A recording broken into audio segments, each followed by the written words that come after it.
시민학교 제6강 세 번째 강의를 시작하도록 하겠습니다. 이번 세 번째 강의는 오늘 이중도 유인상 기념관 팀장님께서 유인상 선생님에 대해서 그런 강의를 해주실 예정입니다.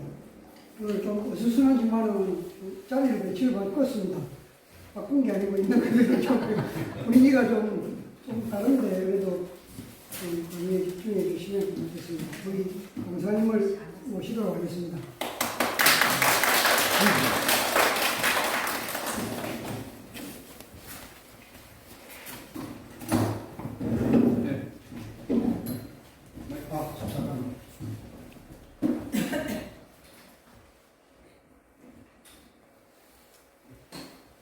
반갑습니다.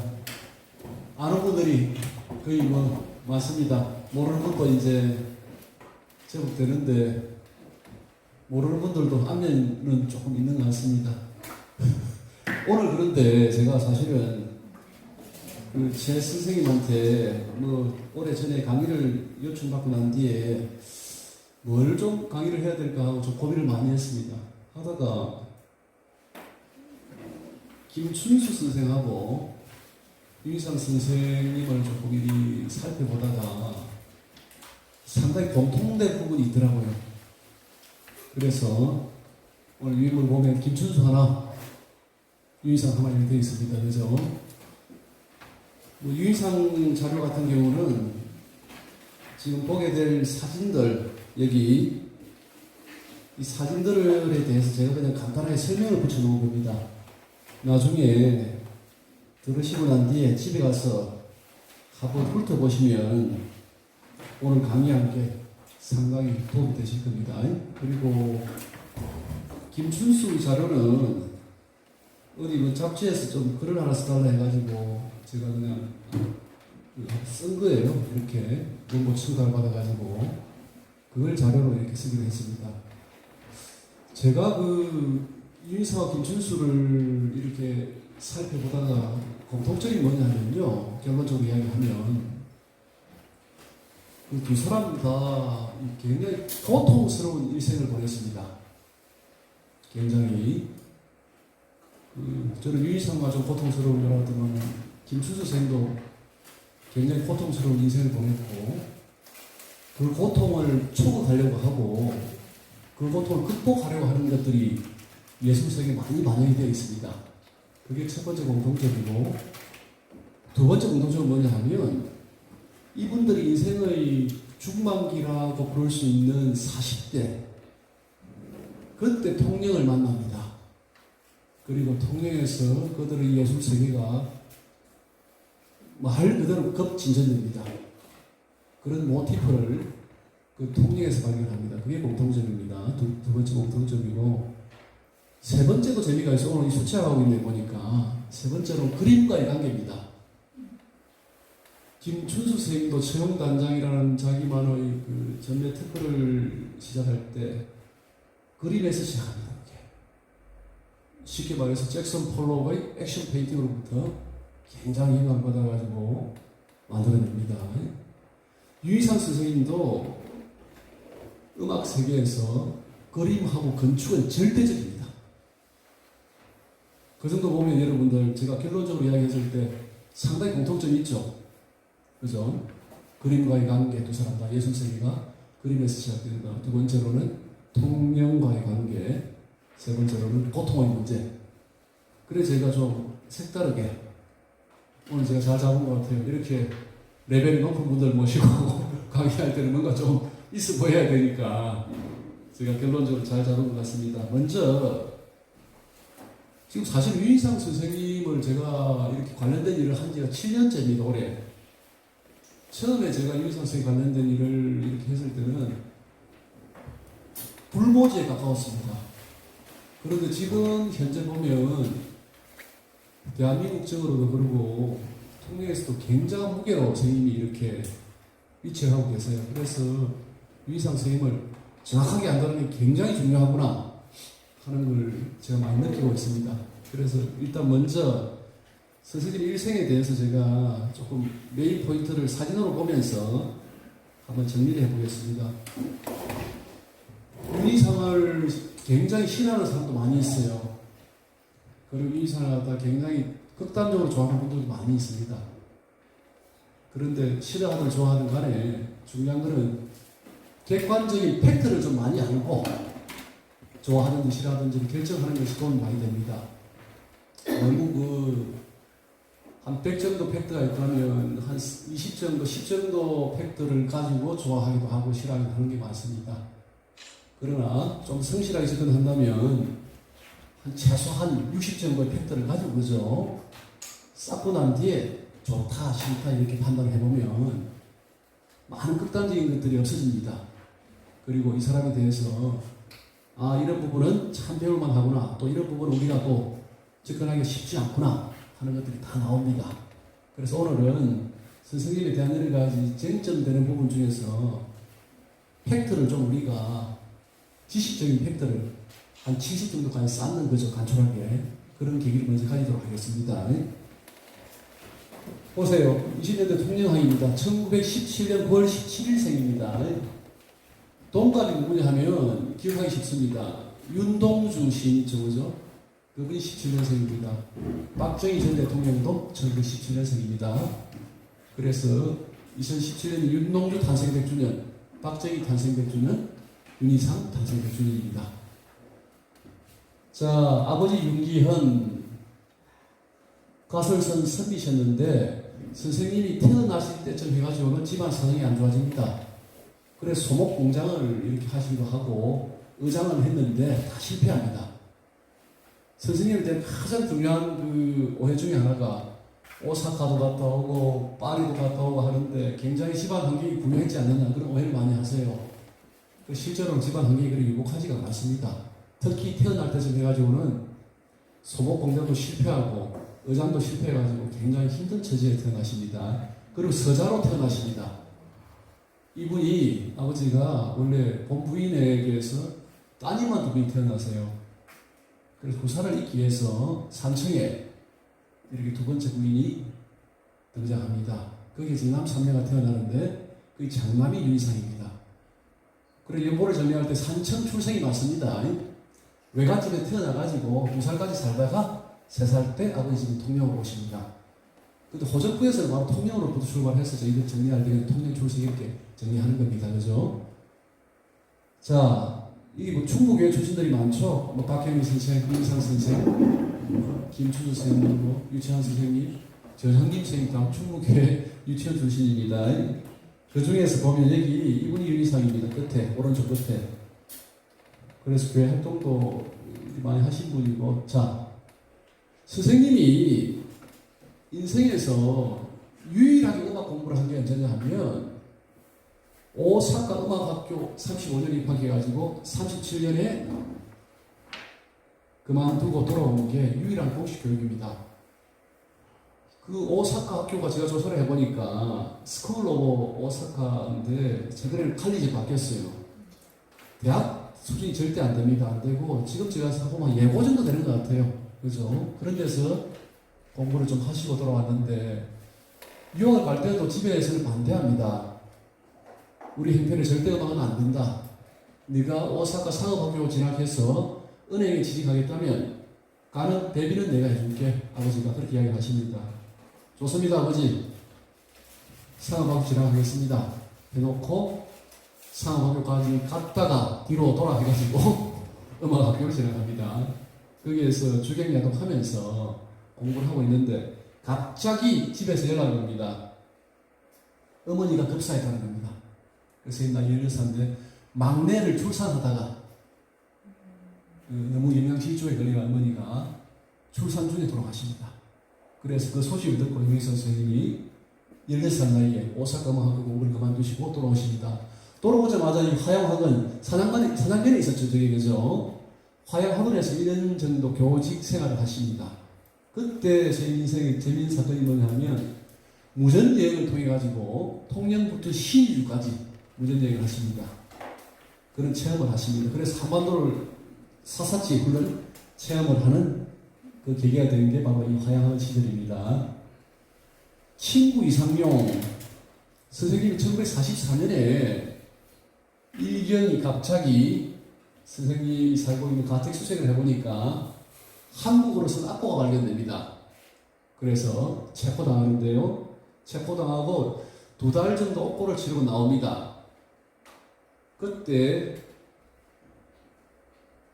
일본 헌병대에 근무하는 자기 제자가 찾아옵니다. 선생님, 빨리 피난하십시오. 제 체포영장이 발부되었습니다. 지금 들어가면 태평양 전쟁에 끌려가십니다. 못 살아나오십니다. 그래 철로 들고 도망을 쳤는데 그때는 배급제로 운영되고 있기 때문에 신분증이 없으면 밥을 얻지 못합니다.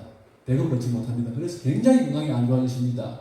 그런데 이 이상용이라는 오른쪽에 있는 친구가 그때 통영 그 호적가에 근무했다고 그렇게 이야기합니다. 이분이 죽은 사람 신분증을 유조해가지고 선생님이 이제 배급을 받을 수 있습니다. 이분은 유이상 인생에 딱 2번 등장합니다. 이렇게 일경에 쫓겨다닐 때, 일제강점기 때 죽은 사람 신분증을 유지해주면서 목숨을 살려주고 동배 회의사던 데 등장합니다. 그때 공무원 신분이었는데도 불구하고 유이상이 잡혀왔을 때 당당하게 면회 신청을 하고 한약 한제 그리고 성게 알젓, 멸치 등을 넣어주고 간 친구입니다. 1987년에 돌아가셨다고 합니다. 제가 조사를 해보니까 굉장히 좀 의리가 있는 친구들하고 보니까 이 친구 도움을 받아가지고 일제강점기 때 도피생을 하다가 경성제국대학병원에 폐결핵으로 입원해가지고 굉장히 이제 좀 회복되고 있을 때 해방을 맞이합니다. 자, 통영문화협회 해가지고 이제 뭐 많이 유명한 사진이죠. 이거는 저쪽에 뭐 청마 선생님 계시고 전영임 선생님 계시고 김춘수 계시고 유이상 이렇게 되는데요. 이거는 1945년부터 48년까지 활동을 했다고 합니다. 그 유이상 선생님 이때 이 문화협회 활동할 때쯤 해가지고 통영여중고 교사를 지내십니다. 48년경에 교사를 지내시고 하는 시절입니다. 자, 통영혈악사중주단 여기서 여러분들 기억해야 될 게 이거 1947년 사진인데요. 물어보니까 전현건 여기 관장님 이야기해 주시대요. 이게 전현님 선생님 스튜디오라고 이야기합니다. 거기에서 뭐 통영혈악사중주단인데 자, 왼쪽에서 2번째 첼로가 유이상입니다. 오른쪽에 2번째 있는 바이올린 저 사람 이름이 최상한이라는 사람입니다. 저분하고 이제 동백님 사건 때 저분 때문에 유이상 선생님이 또 옥고를 치르게 되는 계기가 됩니다. 저분은 나중에 설명해 드리겠습니다. 자, 48년부터 52년까지 통영 부산 등지에서 교직 생활을 하는데 결혼식이 50년에 벌어집니다. 왜 벌어진다고 이야기하는가 하면 결혼식이 벌어지자마자 곧 후에 6.25 전쟁이 터집니다. 자, 보세요. 신랑 유이상이고 신부 이수자입니다. 그때 사정을 이야기해보면 유이상 선생님은 말 그대로 한 남자가 갖춰야 될 가장 악조건을 다 갖추고 있었어요. 결혼할 때. 첫째, 서자 출신입니다. 아까 말씀드렸죠. 서자 출신이고. 2번째는 뭐냐면 폐결핵이 경성 제국대학병원에서 나선 줄 알았는데 그게 악화돼가지고 3기까지 진행됐습니다. 당시 폐결핵 3기면 암 3기하고 동급입니다. 그 정도로 굉장히 건강이 안 좋았습니다. 세 번째로 심장병을 고질적으로 앓고 계셨습니다. 그리고 아버지 돌아가시고 어머니 돌아가시고 집은 완전히 몰락했어요. 몰락했고 막내 누이 데리고 부산 사범학교 음악 선생님하면서 사택에서 자취하고 있을 때 이수자라는 분을 만납니다. 그때 이수자 선생님 같은 경우는 나이도 10살 아래고 이화여대 출신이고 그리고 부산 사범학교 국어 선생님이시고 집도 부유하셨고 피아노를 가지고 있는 집이었습니다. 굉장히 갖춘 분은 다 갖춘 분이셨는데 윤희상이라는 남자를 만나게 됩니다. 그러면 정상적인 사람들은 당연히 반대를 하겠죠, 그죠? 그래서 이수자 여사님 집에서는 굉장히 반대를 많이 합니다. 여사님이 아버지는 돌아가시고 어머니하고 여기 사신다는데 큰오빠가 이제 가장 역할을 했는데 큰오빠가 유도 관장을 하신 분이에요. 그래서 이 선생님 대해서 이제 좀 알아보고 난 뒤 폐결핵이 있다 그런 소리를 듣고 수자 여사를 불러가지고 수자 너는 그 친구 만나지 마라. 그리고 내가 알아보니까 건강이 굉장히 안 좋은 사람이더라. 금지옥엽처럼 이렇게 키운 너를 갖다가 저렇게 폐결핵 환자에게 보낼 수는 없다. 반대를 많이 하십니다. 그런데 이모 되시는 분이 저리 둘이가 좋아하는데 우리 어찌 말리겠나, 그렇게 해가지고 결혼에 올인하게 됩니다. 여사님이 이제 전공이 중요합니다. 이 여사님 전공이 생명은 굉장히 중요한데요. 선생님 건강이 안 좋잖아요, 그죠? 그래서 여사님이 참 재밌게도 이화여대 의학부에 입학했다가 의대, 여자가 무슨 의사 하느냐 그래가지고 문과로 3학년 때 전과를 했습니다. 그래 국어선생님 하셨어요. 그래서 3년 동안 의학부에 다니기 때문에 굉장히 건강 문제 이런 데서는 간호사에 준하는 그 정도 실력이 있었다고 합니다. 그래서 항상 모든 건강 문제를 부인에게 의탁할 정도로 그렇게 하셨습니다. 그래서 유희상이라는 분에게는 여사님, 이수자 여사님을 만난 게 굉장히 인생 행운입니다. 저분이 없었더라면 아마 몇 번 고비를 넘기셨을 거예요. 아마 건강 문제로. 결혼하자마자 한국 전쟁이 터집니다.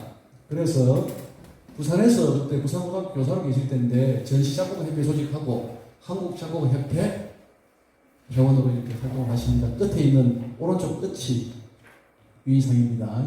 나머지 분들 한국 작곡가들입니다. 자, 성북동 시절 53년에, 그러니까 48년부터 52년까지 통영 부산 등지에서 교직 생활을 하시다가, 여러분들 메모하고 할 필요 없습니다. 그냥 듣고 잊어버리세요.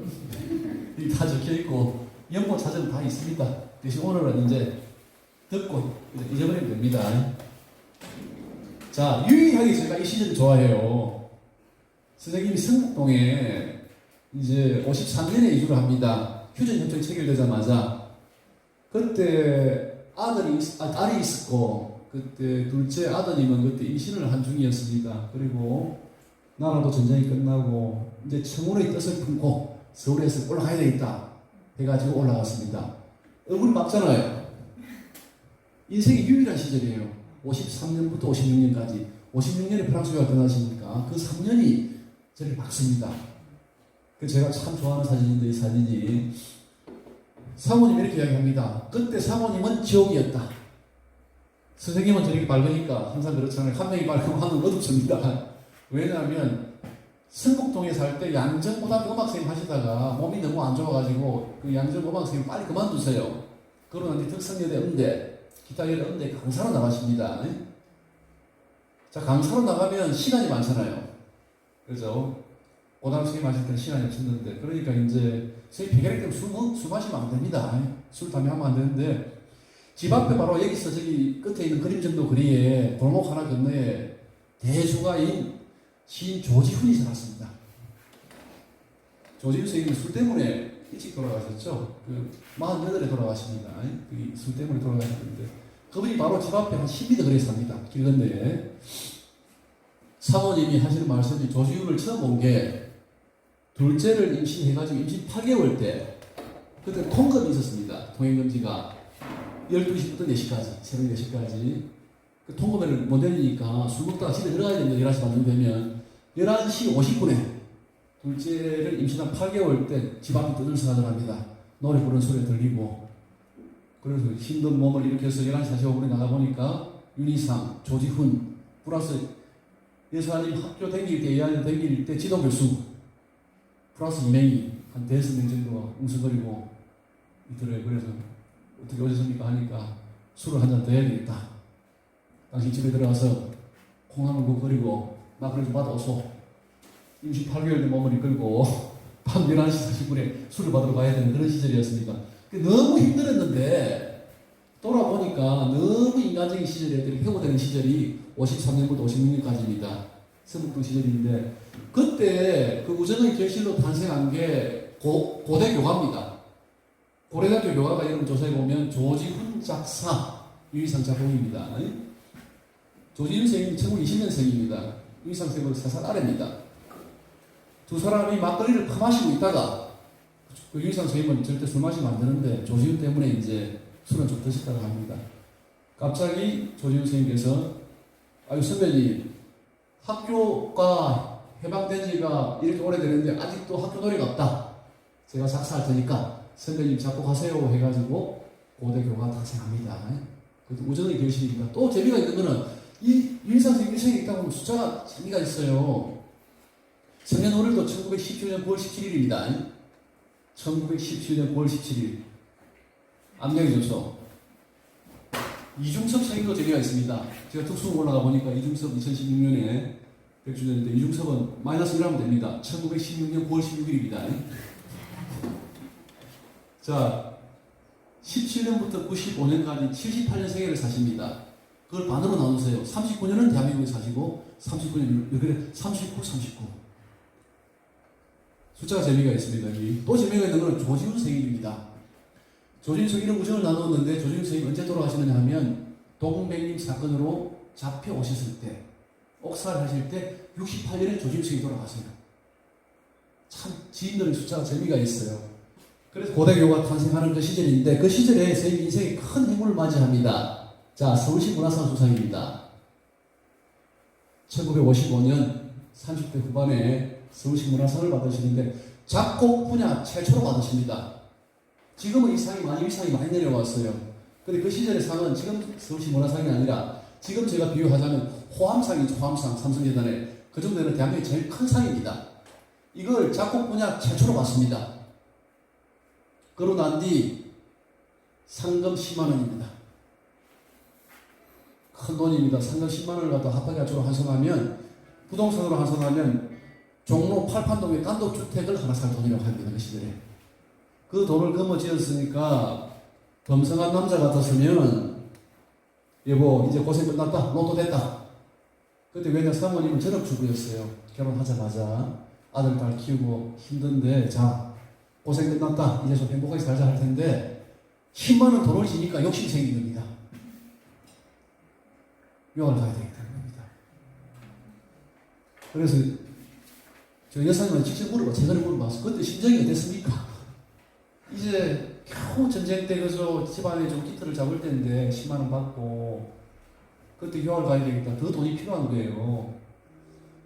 그 여보 좀 앉아보소. 선생님 말을 꺼내기 힘들었든지 할 말이 있어요. 갔더니 유학을 갔다 와야 되겠다. 어떻게 이야기했습니까? 물어보니까 저는 한 번도 유인상 선생님 이야기할 때 반대해 본 적이 없습니다. 그렇게 이야기하시대요. 잘 다녀오십시오. 그렇게 이야기했답니다. 그리고 중요한 거는 10만 원으로 유학비가 모자라는 겁니다. 집을 팔아야 됩니다. 그 집도 유인상 선생님이 산 거 아까 집이 몰락했다고 했잖아요. 여사님 오빠가 피아노를 하나 사줍니다. 결혼 선물로. 그 피아노가 집안제 같은데 그 시절에는 그 피아노를 팔아가지고 성북도에 집을 샀어요. 그 집은 그러니 여사님 쪽 돈으로 산 겁니다. 그죠? 자, 집을 팔아야 됩니다. 유학비를 마련하기 위해서. 자, 상금 10만 원도 유학비로 들어가야 되고 집도 팔아야 된다. 그죠? 세 번째는 그것도 모자랍니다. 그리고 부인 오빠의 돈을 빌립니다. 그 돈을 그 세 가지를 합쳐가지고 혼자 떠나야 됩니다. 그래서 여기에서 이제 그럴 수 있겠냐 해서 여사님이 알겠어. 내 생활을 걱정하지 마시고 다녀서 열심히 공부하고 빨리 돌아오세요. 왜? 3년 유학을 갔다 그때는 결심하셨습니다. 프랑스 유학을 3년 결심하시는데 자, 선생님 떠나시면 됩니다. 여사님은 집도 없고 직장도 없습니다. 그래서 부산으로 다시 내려오십니다. 아들, 딸 데리고 부산 초량동에 형부가 소유하는 집이 있었던 모양입니다. 그 집 아래채 방 2개를 무상으로 임대합니다. 거기서 아들, 딸을 키우시면서 부산 남여중 국어 선생님으로 복직을 하세요. 그 월급을 가지고 5년간 유학비를 송금합니다. 61년까지. 그리고 아들, 딸을 키우고 선생님하고는 사모님하고는 5년 후에 독일에서 합류합니다. 5년간 한 번도 못 만납니다. 왜? 비행기가 없으니까. 아들, 딸하고는 8년 만에 만납니다. 64년에. 8년간 한 번도 못 만납니다. 그때는 비행기비 굉장히 비싸거든요. 그때는. 자, 그걸 보면 여러분들 이제 좀 짐작이 되시죠? 일본 유학이라든지 유럽 유학이 결코 경제적으로 유복해서 간 게 아닙니다. 정말 치어 짜서 간 겁니다. 그리고 부인하고 자녀들이 아빠 얼굴을 8년간, 5년간 못 보면서 엄청난 희생을 치렀던 유학 결심입니다. 근데 유학을 떠나실 때는 굉장히 소박했어요. 목표는 3년간 프랑스 유학입니다. 그때 유학과 목적이 뭐냐 하면 선생님이 하시는 말씀이 이렇게 해요. 한국에 현대음악을 전공한 사람이 아무도 없다. 자기도 작곡 공부를 할 때 현대음악을 전공한 사람이 아무도 너무 크게 어려웠다. 내가 프랑스에서 3년간 유학을 해서 현대음악을 제대로 배워와서 한국에 보급하겠다. 내 후배들에게는 절대 어려운 일이 없도록 하겠다. 그런 목적으로 이렇게 유학을 가십니다. 가시면서 이렇게 환송회 때 이렇게 이야기합니다.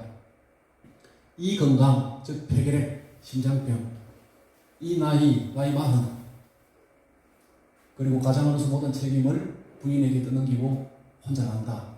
그때 환송했던 사람이 뭐 윤영화 선생, 이형렬 선생 그런 분들이 이제 윤형 잘 갔다 오라고 이야기합니다. 내가 파리에 도착하는 순간 나는 한 점을 모래알일 것이다. 내가 한국에서는 뭐 작곡가다 뭐라고 돌아다니는데 파리에 딱 떨어지는 순간 모래알보다 못한 존재가 될 것이다.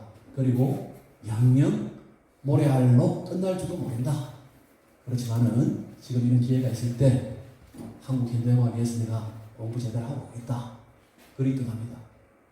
그때 이제 윤용화 선생 같은 분들이 이제 윤형 절대 윤형은 허송세월 하지 마시고 공부 열심히 해서 빨리 돌아오소.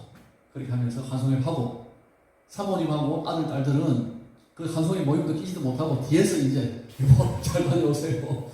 그러고 이제 2주에 걸쳐서 파리에 도착합니다. 그때 파리까지 가는데 2주가 걸렸다 하더니 보니까 2주에 걸쳐서 파리에 도착합니다. 맨 왼쪽이 윤희상이에요. 파리 국립고등음악원에서 공부를 하시는데 이때 경제적 어려울 때 뭐냐 나이가 40입니다. 학생으로 취업이 안 됐습니다.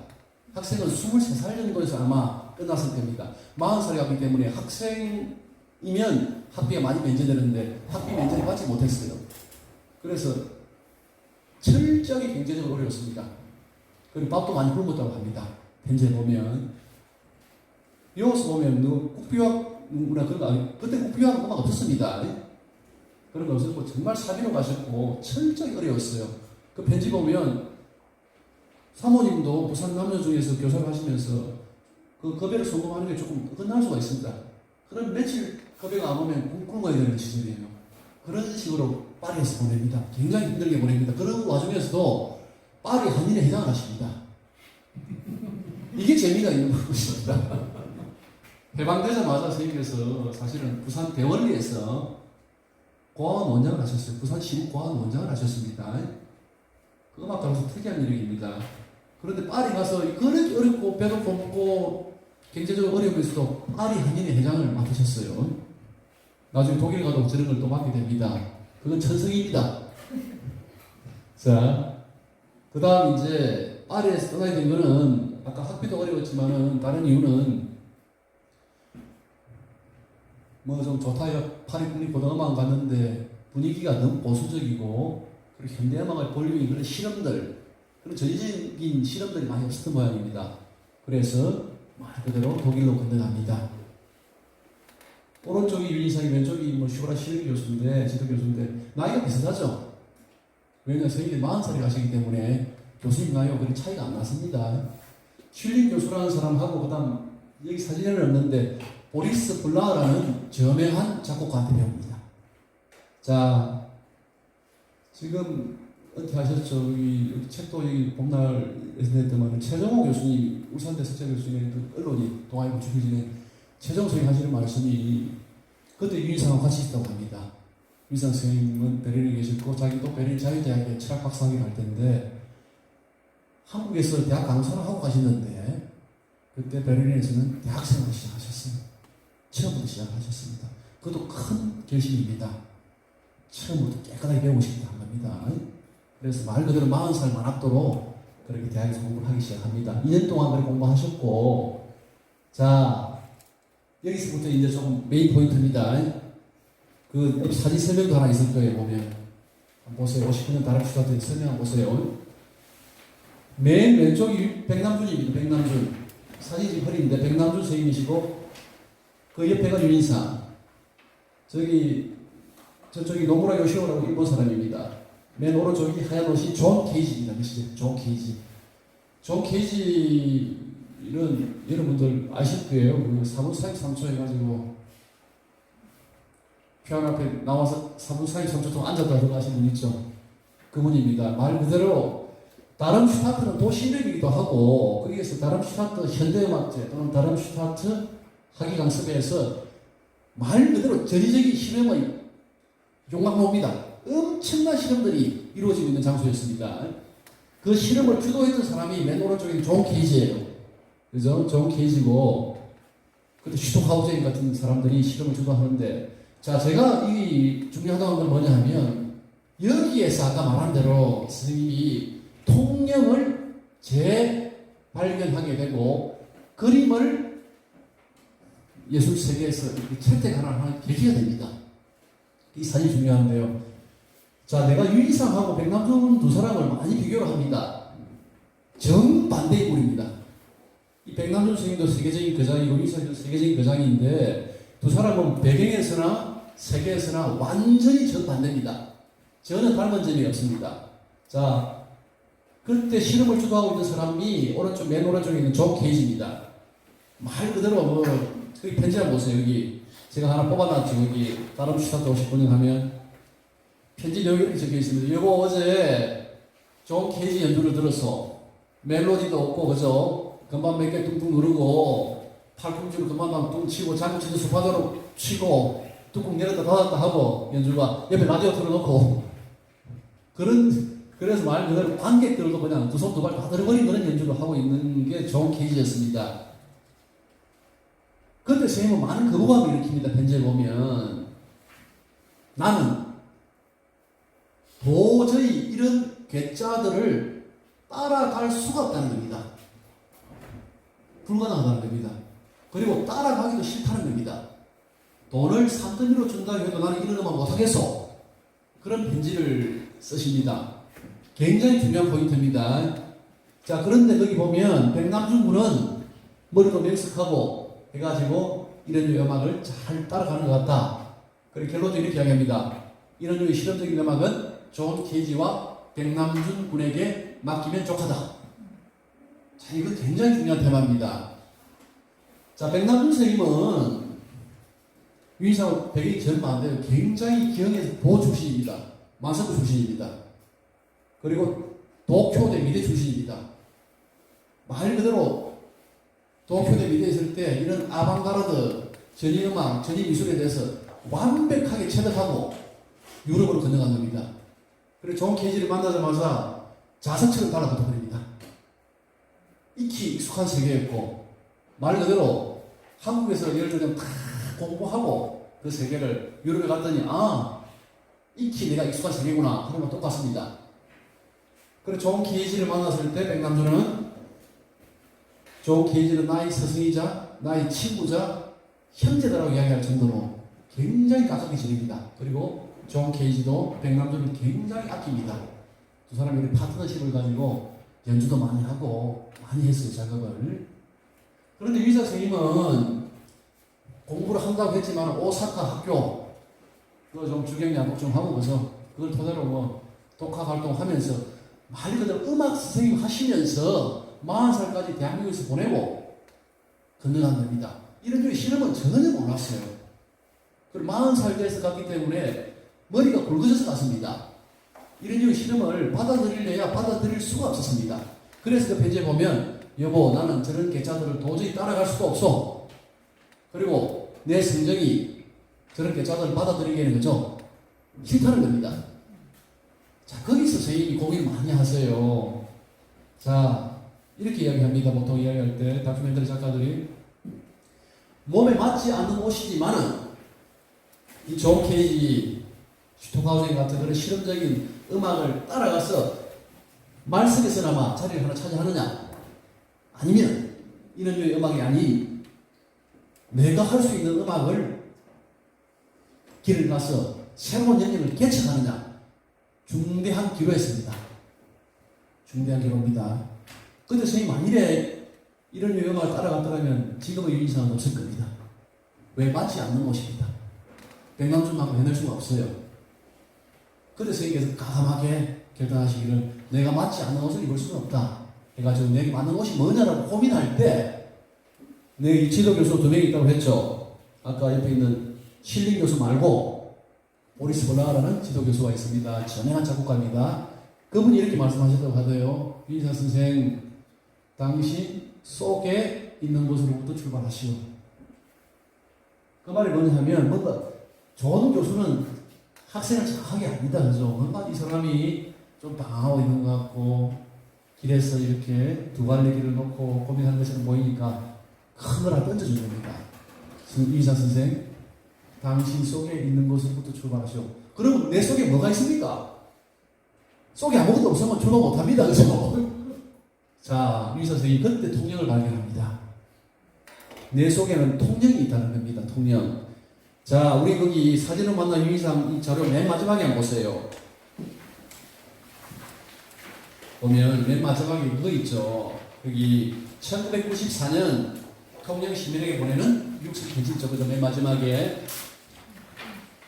나는 충무에서 자랐고 충무에서 그 기중한 정신적인 정서적인 모든 요소를 내 몸에 지니고 그것을 나의 정신과 예술적 기량에 표현해서 나의 평생 작품을 써왔습니다. 내가 구라파에 처리하던 38년 동안 나는 한 번도 충무를 잊어본 적이 없습니다. 그 잔잔한 바다 덮으로 물색. 여기에 선생님께서 내 속에 뭐가 있느냐? 통령이 있었던 겁니다. 통령. 제가 그때 재작년인가 작년인가 좀 시간이 하도 빨리 흘러가지고 부산 평화영화제에 가면서 따님을 모시고 왔어요. 그때 개막전 유희상 선생님이 다큐멘터리를 했습니다. 제가 휴게실에 이런 이야기 했어요. 1년 따님 보고 유희상 선생님이 만일에 통령이 안 태어나고 좀 빗나가가지고 그제나 고생에 태어났으면 그제 고생 계시면 용서하십시오. 그제나 고생에 태어났으면 지금처럼 큰 음악가 못했습니다. 이야기했습니다. 왜 그렇습니까? 했더니 통영은 그죠? 한 400년, 500년 전통이 있는 도시입니다. 그죠? 이 동아시아적인 요소가 굉장히 축적이 잘 되어 있습니다. 여기에 비길 만한 도시가 전국적으로 몇 개가 안 돼요. 경주, 뭐 전주, 그죠? 광주, 뭐 부여전도 그죠? 그런 도시 정도 비기니까 정말 동아시아적인 그런 요소들이 긴 시간에 축적되어 있는 것입니다. 그 통영에 축적되어 있는 동아시아적인 시간, 예술, 그걸 선생님께서 흡수하기 시작합니다. 그래서 선생님께서 만년에 생각하시듯이 통영에서 모든 요소를 내 몸에 지니고 유럽에서 내 실력을 가지고 그죠? 표현하는 게 유희상 음악입니다. 자, 이 갈림길에서 선생님은 통영을 발견합니다. 그리고 자, 그 옆에 바로 보시면 되겠네요. 여기 맨 마지막 페이지 바로 위에 보면 미술을 발견합니다. 미술. 한번 읽어볼게요. 유희상 선생님 편지 읽습니다. 나는 요새 이 편지가 언제냐 하면 59년입니다. 딱 다름수ታት 놓을 때입니다. 아까 그래서 편지. 나는 요새 미술가 몇몇 사람들을 사기해서 그림과 음악의 연계, 특히 작곡 기술상으로서의 추상 기법을 흡수하는데 신경을 쓰고 있습니다. 언젠가 내가 편지에서 얘기한 나의 특수한 작곡상의 연구는 자, 미술과의 접촉을 두터이 함으로써 성공할 수 있을 것이요. 그래서 시간만 있으면 전함에도 많이 가보려고 하고 최근에 미술가들과 거기 관심이 있는 사람들이 모인 사석에 초청되어 나의 음악과 미술에 관련된 지론을 역설했더니 처음에는 그 가능성에 대해서 의아했지만 나중에는 더 관심을 기울인 것 같아서 이렇게 나는 이야기했다는 겁니다. 당신들은 음악을 들을 때 무엇을 생각하는가?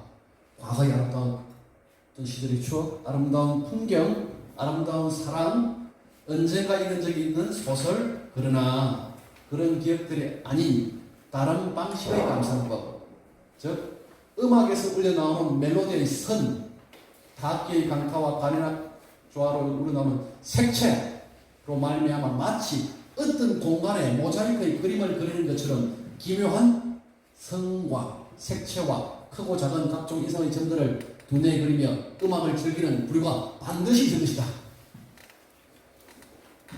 자, 선생님께서 이제 존 케이지류의 음악을 따라가야 되느냐, 몸에 맞지 않은 옷을 걸쳐야 되느냐, 아니면 내만의 독자적인 길을 가야 되느냐 할 때 딱 두 가지를 만나게 돼요. 통영을 발견하면서 이름의 길이 아닌 통영에 축적되어 있는 동아시아적인 색채를 가지고 내가 뭔가를 해봐야 되겠다. 또는 그림, 그것도 현대미술입니다. 현대미술과의 관계를 가진 음악을 감상하는 방법이 아닌 시각적이고 회화적인 작곡을 해봐야 되겠다. 그죠? 거기에 세계를 뜨게 됩니다. 그러면서 이제 본인만의 세계를 밀고 나가게 됩니다. 그 세계는 어쩌면 단순합니다. 지금 생각하면 단순해요. 그때는 그런 세계 자체를 갖다 시도하는 게 굉장히 어려웠습니다. 완벽하게 체득하고 있던 서양적인 형식의 동양적인 콘텐츠를 가지고 갑니다. 그 콘텐츠의 대종을 이루는 게 바로 통영에서 축적된 동아시아적인 전통입니다.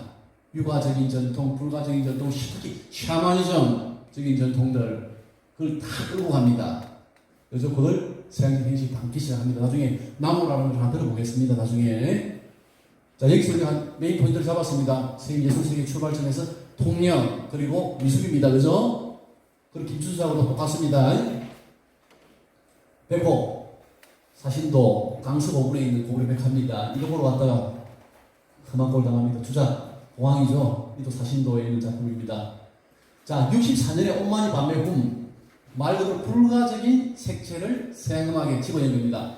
자 이걸 위촉한 사람은 누구냐 하면 그 저명한 현대음악가인데 유희상 선생 동양의 산사 분위기가 나는 음악을 하나 작곡해 주세요 해줄 때 선생님은 저기 용화사 절을 떠올립니다.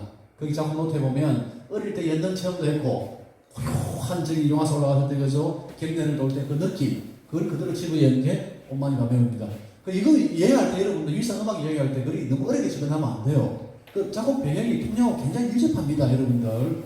온만이 밤매훔 하니까 뭐 좀 거창한 철학적인 요소 이전에 출발점은 어린 시절에 용화사, 연등처럼 그런 것들을 가지고 만든 겁니다.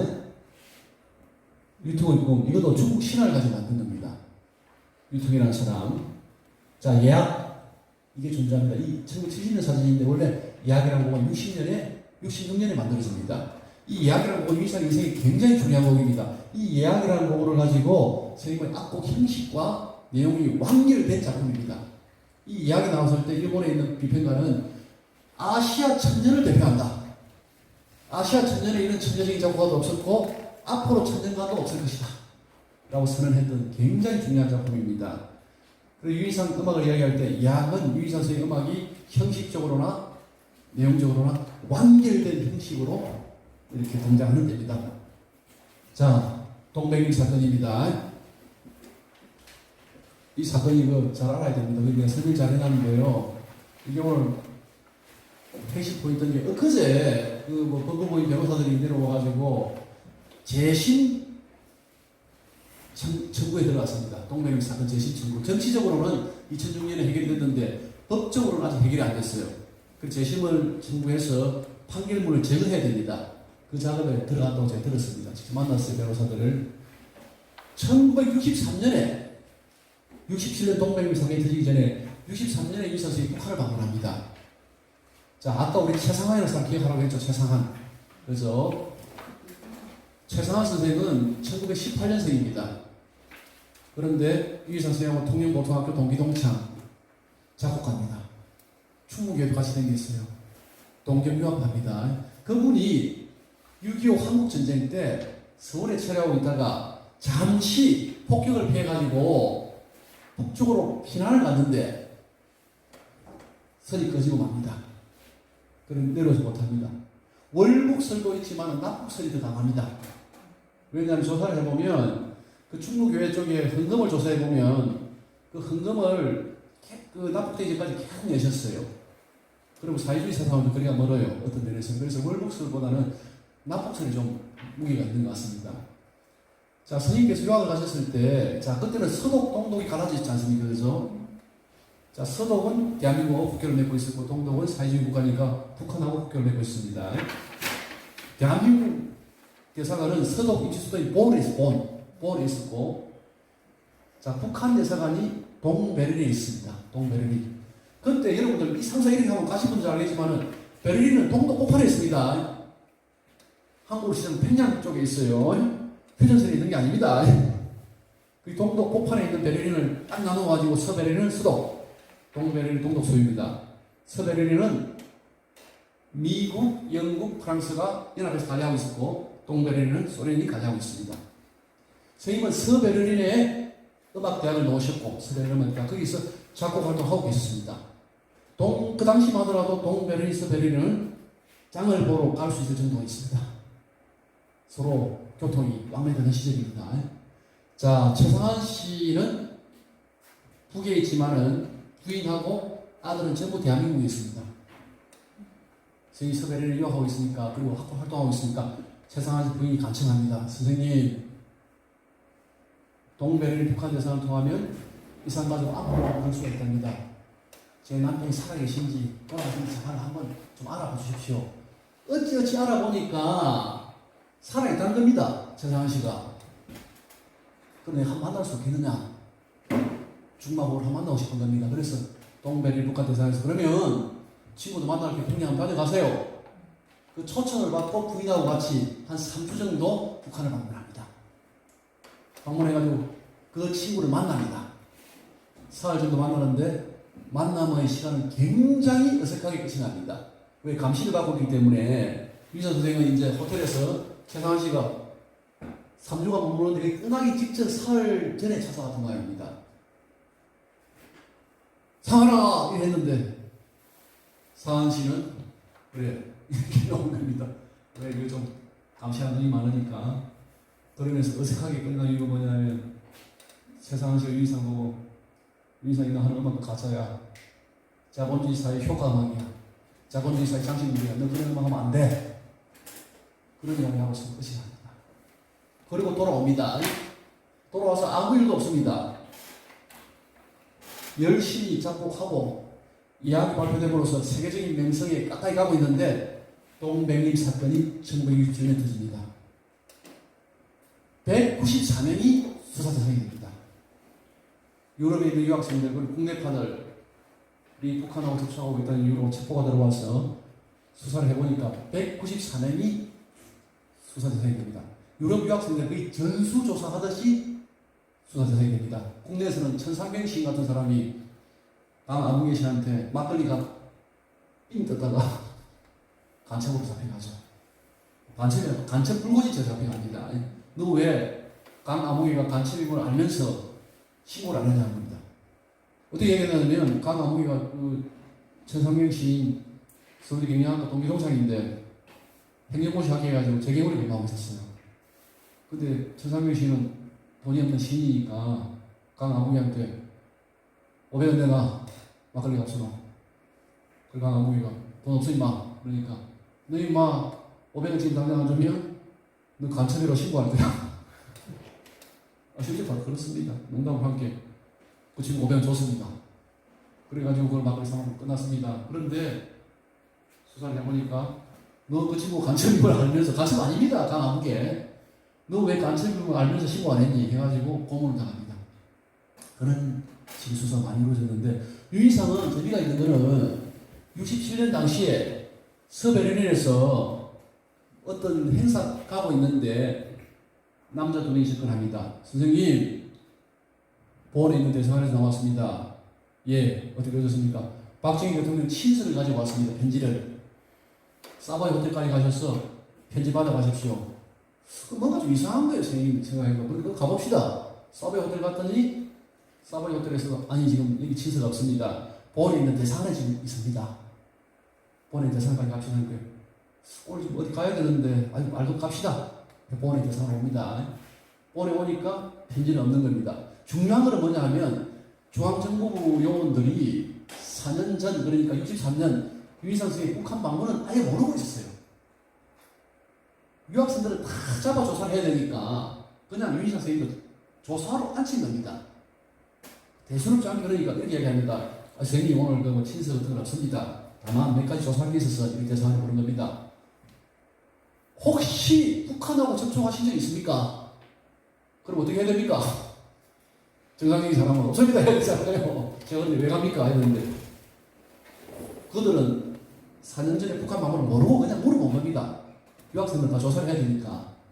유희상 선생님 특징이 뭐냐면 거짓말이 잘 안 돼요. 이분이. 그리고 북한 가서 친구 만나고 사진도 취재하고 왔기 때문에 너무 당당했기 때문에 중앙정부 요원이 그냥 의례적으로 그 신문을 한 겁니다. 선생님 북한 나와 접촉할 수 있습니까? 예! 있습니다. 놀랍니다. 당당하게 있습니다 하니까 예? 있다고요? 한번 들어보시죠. 그러면서 4년 전에 북한 갔다는 걸 상세하게 기술을 합니다. 이거 진짜죠? 농담 아니죠? 예, 진짜입니다. 제가 친구 만나고 북한 갔다 왔고 그 사진도 제작 돌아왔습니다.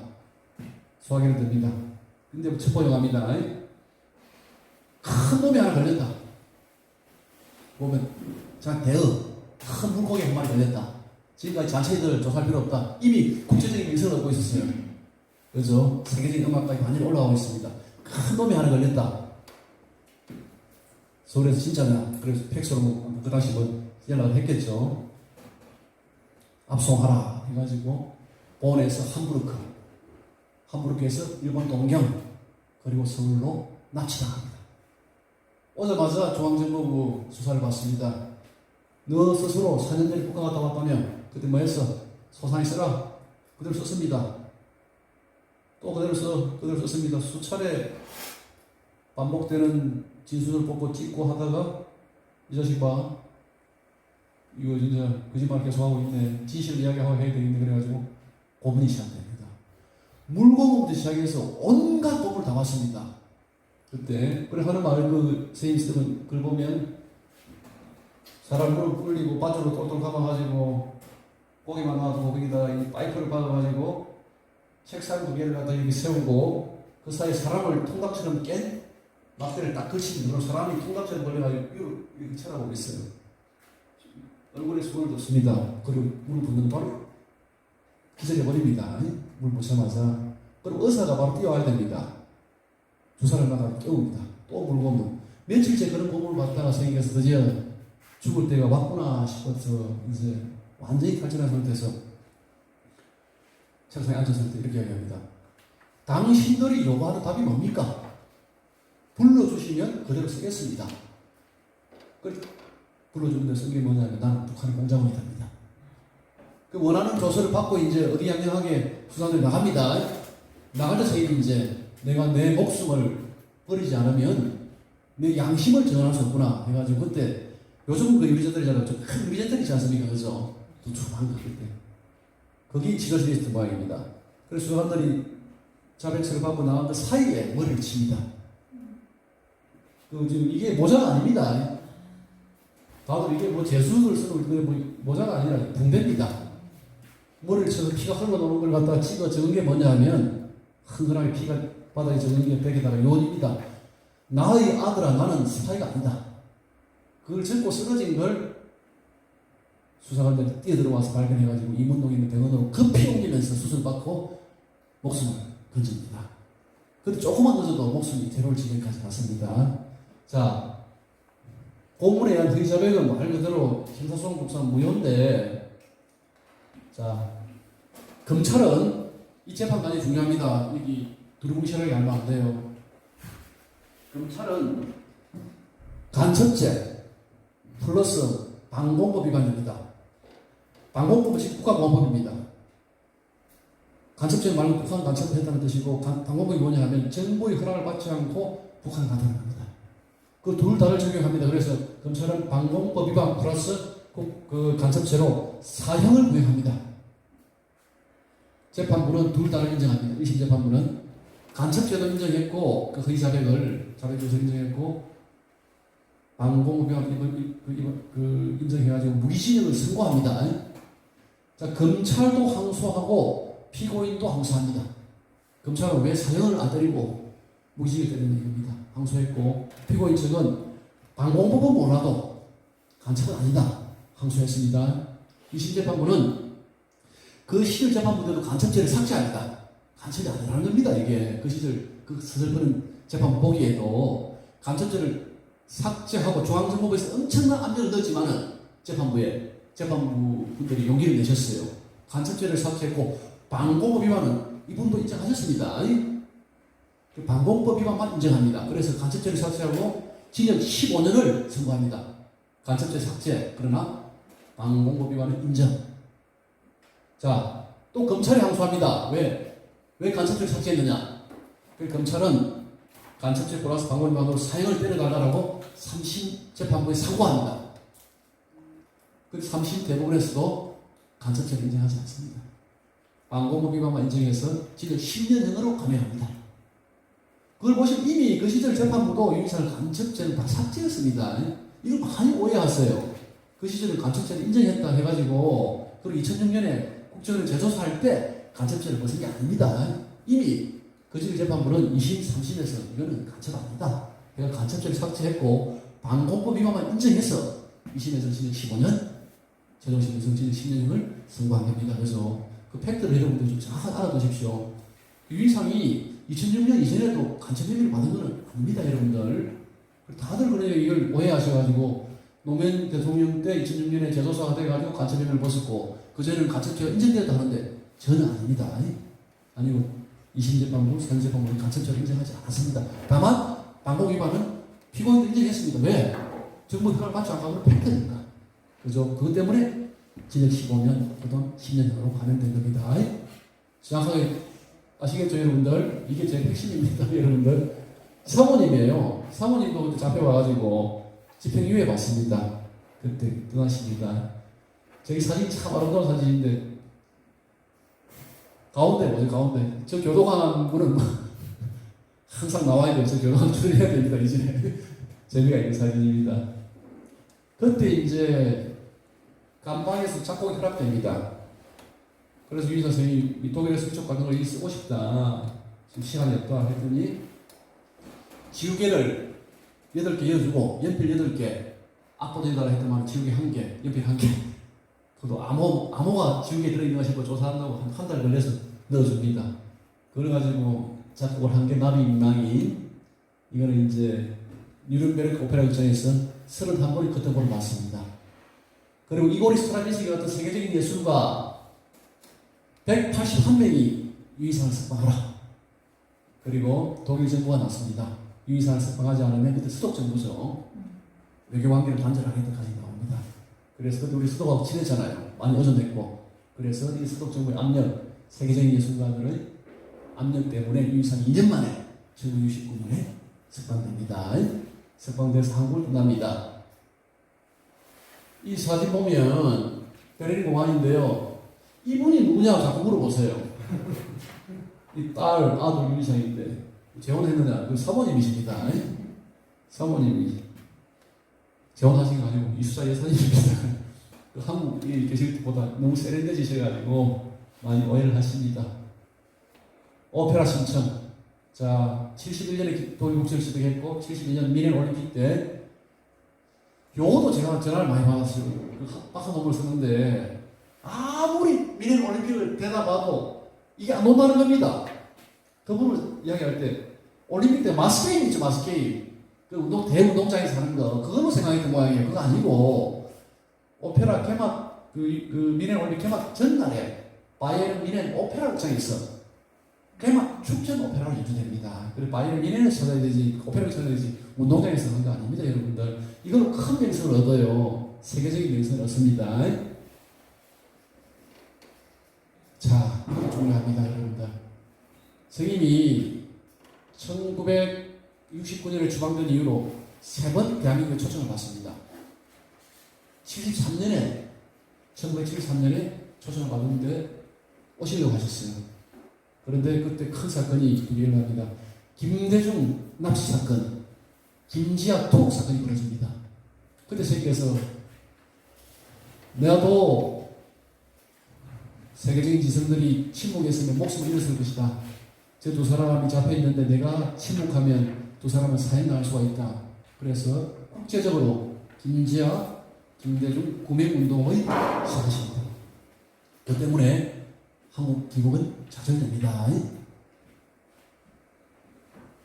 자, 광주 영원 이것도 81년에 작된 것이고 그때 광주 현장을 보고 우호전 홀리거 자 베를린 예술대 선생님은 이제 하노버 강사 그리고 베를린 예술대에서 개근 교수가 87년까지 77년부터 87년까지 베를린 음대 정교수를 지내십니다. 세계에서 사실 교수직에 대해서 미련이 없었으면 시간이 없다는 겁니다. 7년째 위촉분이 밀려 있었어요. 그런데 베를린에서 상고 초래해가지고 한 10년간 정년퇴임 할 때까지 전 교수를 지냈습니다. 한, 중, 일 플러스 해가지고 독일, 루마니아, 그리스, 캐나다, 미국 12개국에서 제자들이 왔습니다. 제자들이 왔고 여자들을 국제 콩쿠르에 입상시켜서 졸업시켰습니다. 일본 같은 경우는 현대음악은 줄과 유이상 베르니아 아들입니다. 한국은 딱 제자 4명이에요. 그 4명 중에 3명이 서울대 교수를 지냈죠. 강스키 교수, 백병동 교수, 김정길 교수. 한 명은 뉴욕에서 목사님입니다. 그 정도로 정말 지도권 인사들을 많이 길러내셨습니다. 그때 87년에 정년퇴임할 때 베르난데에서 종신교수제가 들어왔을 때 선생님께서 거절하십니다. 시간이 없다. 지금 너무 많이 밀리고 작곡이 그리고 나도 에너지가 옛날 같지 않아가지고 학생들을 그렇게 많이 지도할 수 없다. 이렇게 해서 종신교수는 거절합니다. 이렇게. 자, 이게 중요하죠. 1987년에 선생님께서 이제 70살 됐을 때 폐결핵, 심장병, 당뇨, 고문 후유증을 앓고 70 넘어서 오래 살았다. 언제 죽을지 모르겠다. 내 살아있을 때 남과 북이 휴전선에 모여서 음악회 하자. 휴전선 음악회는 이리저리 해서 실패하고 90년, 2년 후에 남북 음악 교류가 성공합니다. 황병기 교수님, 여기 있네, 황병기. 작년에 돌아가셨죠. 황병기 교수님이 그런 남측 악단 17명이 그때 신문사에서는 중앙, 동아, 한겨레 3명 플러스 해가지고 17명이 분단 45년 만에 최초로 민간다지로는 판문점을 통해서 평양 가서 5일간 공연하고 들어옵니다. 그리고 그해 12월에 서울 송년음악회 평양 악단 33명이 판문점을 통해 내려와서 이틀간 공연하고 들어갑니다. 그 준비위원장을 위 선생님이 하신 겁니다. 이게 평생 선생님 하신 일 중에 가장 보람이 있었다 이렇게 이야기를 하십니다. 즐거웠고. 자, 정리합시다. 여기서 또 중요한 겁니다. 남북관계에 대해서 그 입장을 제가 말씀을 드릴게요. 한국은 3번 올 기회가 있었다고 했죠. 아까 73년에 한 번 올 기회가 있었는데 김대중 석방운동을 하는 바람에 기후 실패합니다. 81년에 기후 요청을 받습니다. 올림픽 준비해야 되기 때문에. 그때 예산님 표현을 빌리자면 제일 특사가 많이 왔다고 합니다. 허삼수 씨라고 들어보셨죠? 허삼수. 예, 그 실세였잖아요. 3호. 그런 분들이 직접 인사를 하는 겁니다. 이렇게 기부에 초청하고 했는데 유이상서 이렇게 합니다. 조건이 있다. 조건이 뭡니까? 광주에서 벌어지는 그 현장을 나는 독일에 있는 TV, 라디오로 생생히 보고 들었다. 내가 기부하기 전에 양심에 걸리는 건 뭐냐면 그 사태가 아무런 사고도 없이 지금 이렇게 봉합됐다는 겁니다. 그래서 전두환 대통령이 광주에 내려가서 억울하게 죽은 사람들을 위해서 상주가 되어서 위령제를 지내면 기부하기도 했는데 그게 뭐 위령제 지낼 분이 못 되잖아요. 그래서 위령제가 없었고 기부가 좌절됩니다. 마지막 94년입니다. 예문화재단에서 유이상 음악제가 열리기 시작합니다. 서울, 광주, 부산에서 그때 기부하시게 됐어요. 마지막으로 미륵산에 있는 저 선산 가서 벌초하고 싶다는 겁니다. 내가 이제 얼마 살 날이 안 남았다는 겁니다. 그런 상태가. 그때 이 선생의 유일한 조건이 뭐냐 하면 명예회복을 해달라는 겁니다. 억울하게 내가 동백미 사건에서 간첩 누명을 쓰고 했는데 그 누명을 벗겨달라는 겁니다. 이게 딱 하나의 조건이었는데 정부에서는 누명을 벗겨주지 않습니다. 한 걸음 더 나아가서 편지에 보면 그 책에 나와 있어요. 이수환 책에도 그때 이런 식이 나왔는데 이홍구 총리 명의로 이홍구 통일부 장관 명의로 동백림 사건으로 조국에 염려를 끼쳐 죄송하다는 사과를 종용받습니다. 그 사과를 종용받아서 선생님이 경로합니다. 이 선생님이 억울하게 사람을 끌고 와서 간첩으로 만들어 놓고 그 후유증을 있는데 10년이 넘게 걸렸다. 그런데 어떻게 거짓 사과를 하란 말이냐. 내게 해보시지 못하는 거죠. 이건 안 된다. 그래 아무리 가고 싶은 조국이지만은 내가 거짓말을 하면서 갈 수는 없습니다. 그러니까 단호히 사과를 거절하셨고 다큐멘터리 보니까 15호석에서 배를 타고 저 욕지도 번역까지 와서 뱅뱅 돌면서 저게 내 고향이다 하고 다시 일본을 거쳐서 그 독일로 돌아왔고 그 다음에 돌아가십니다. 그게 대한민국과의 관계입니다. 그 귀국할 기회가 3번 있지만은 전부 다 좌절됩니다.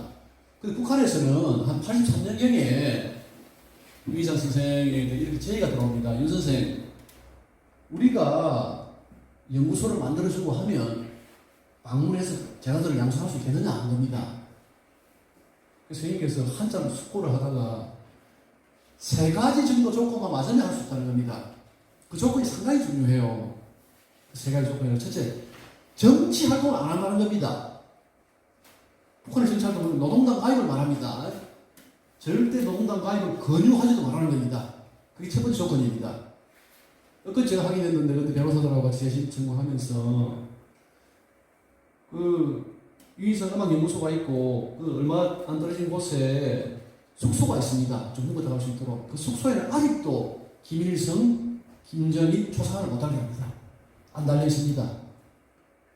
그 시절에도 그 유인선 선생님 머무는 숙소에는 김일성, 김정일 초상화를 달지 못하게 했습니다. 그 정도로 정치하고는 거리가 나는 멀다는 겁니다. 그래서 노동당까지 권유하지 말고 내 머무는 숙소에는 북한 최고 권력자들 초상화도 달지 마라. 그걸 관철시키고 지금도 안 달려있답니다. 확인해 보니까. 그게 첫 번째 조건입니다. 두 번째는 뭐냐면 나는 사회주의 음악 배운 적도 없고 내가 알고 있는 거는 당신들이 자본주의 사회의 음악이라고 욕하는 서구의 현대음악이다. 그거 가르친다는 겁니다. 아시겠죠? 그것도 관철시킵니다. 세 번째는 뭐냐면 숨어서 이리 안 가고 공개적으로 당당하게 방문한다는 겁니다. 그 세 가지 조건을 철저히 지키면서 선생님은 당국에서 제자들을 양성하고 하셨습니다. 그래서 자, 그건 북한에서 별로 좋아하는 현상은 아닙니다. 그죠? 노동당 가입도 안 했고 최고권력자 총합 못 알게 하고 그죠? 서구 음악 가르치고 북한 사회에서 어찌 보면 선생님께서 그리 편하게 지내시지는 못하셨을 겁니다. 왜? 그 조건을 셋 다 음악이기 때문에. 그래서 남쪽 우리 대한민국에서 유인상을 요구할 때 항상 이야기를 많이 해요. 저 사람은 북한 들라돌리 사람이다. 그것이 끝이 나요. 북한에 가서 이 사람이 어떤 조건 하에서 어떻게 활동했느냐는 이야기하지 않습니다. 그죠? 방금 이야기했듯이 이런 철저히 세 가지 조건을 갖다 지키면서 방송을 했고, 그럼 거기서 뭘 하고 싶었느냐, 이런 걸 하고 싶었던 거예요. 항상 이렇게 얘기했습니다. 남과 북의 정치 지도자들은 사실이 많기 때문에 서로가 적대적이잖아요. 남과 북 사이에 설 수가 없다. 남과 북의 중개 역할을 할 수 없다는 건데, 그러나 예술가는 사실이 없고, 그렇죠? 정치적인 야심이 전혀 없기 때문에 남과 북 사이에서 뭔가를 소통하게 하는데 할 수가 있다는 겁니다. 내가 그 역할을 하고 싶다는 겁니다. 그죠? 그래서 선생님께서 이제 말 그대로 70년 넘었을 때 범민주 통일음악회 그리고 서울성경 음악회를 준비하시고 그걸 실행시킨 겁니다. 그걸 보시면 여러분들이 오늘 동백님 사건에 대해서도 여러분들이 정확한 진실을 알게 됐잖아요. 그때 이미 간섭죄를 인정되지 않았다는 것. 북한을 방문했지만은 철저하게 농담 가입도 건도 못하게 했고, 그래서 정치적인 중립을 지켰고, 그리고 서구 현대만 가르쳤다는 겁니다. 그래서 그리고 남은 음악제 같은 이런 걸 준비시키다는 겁니다.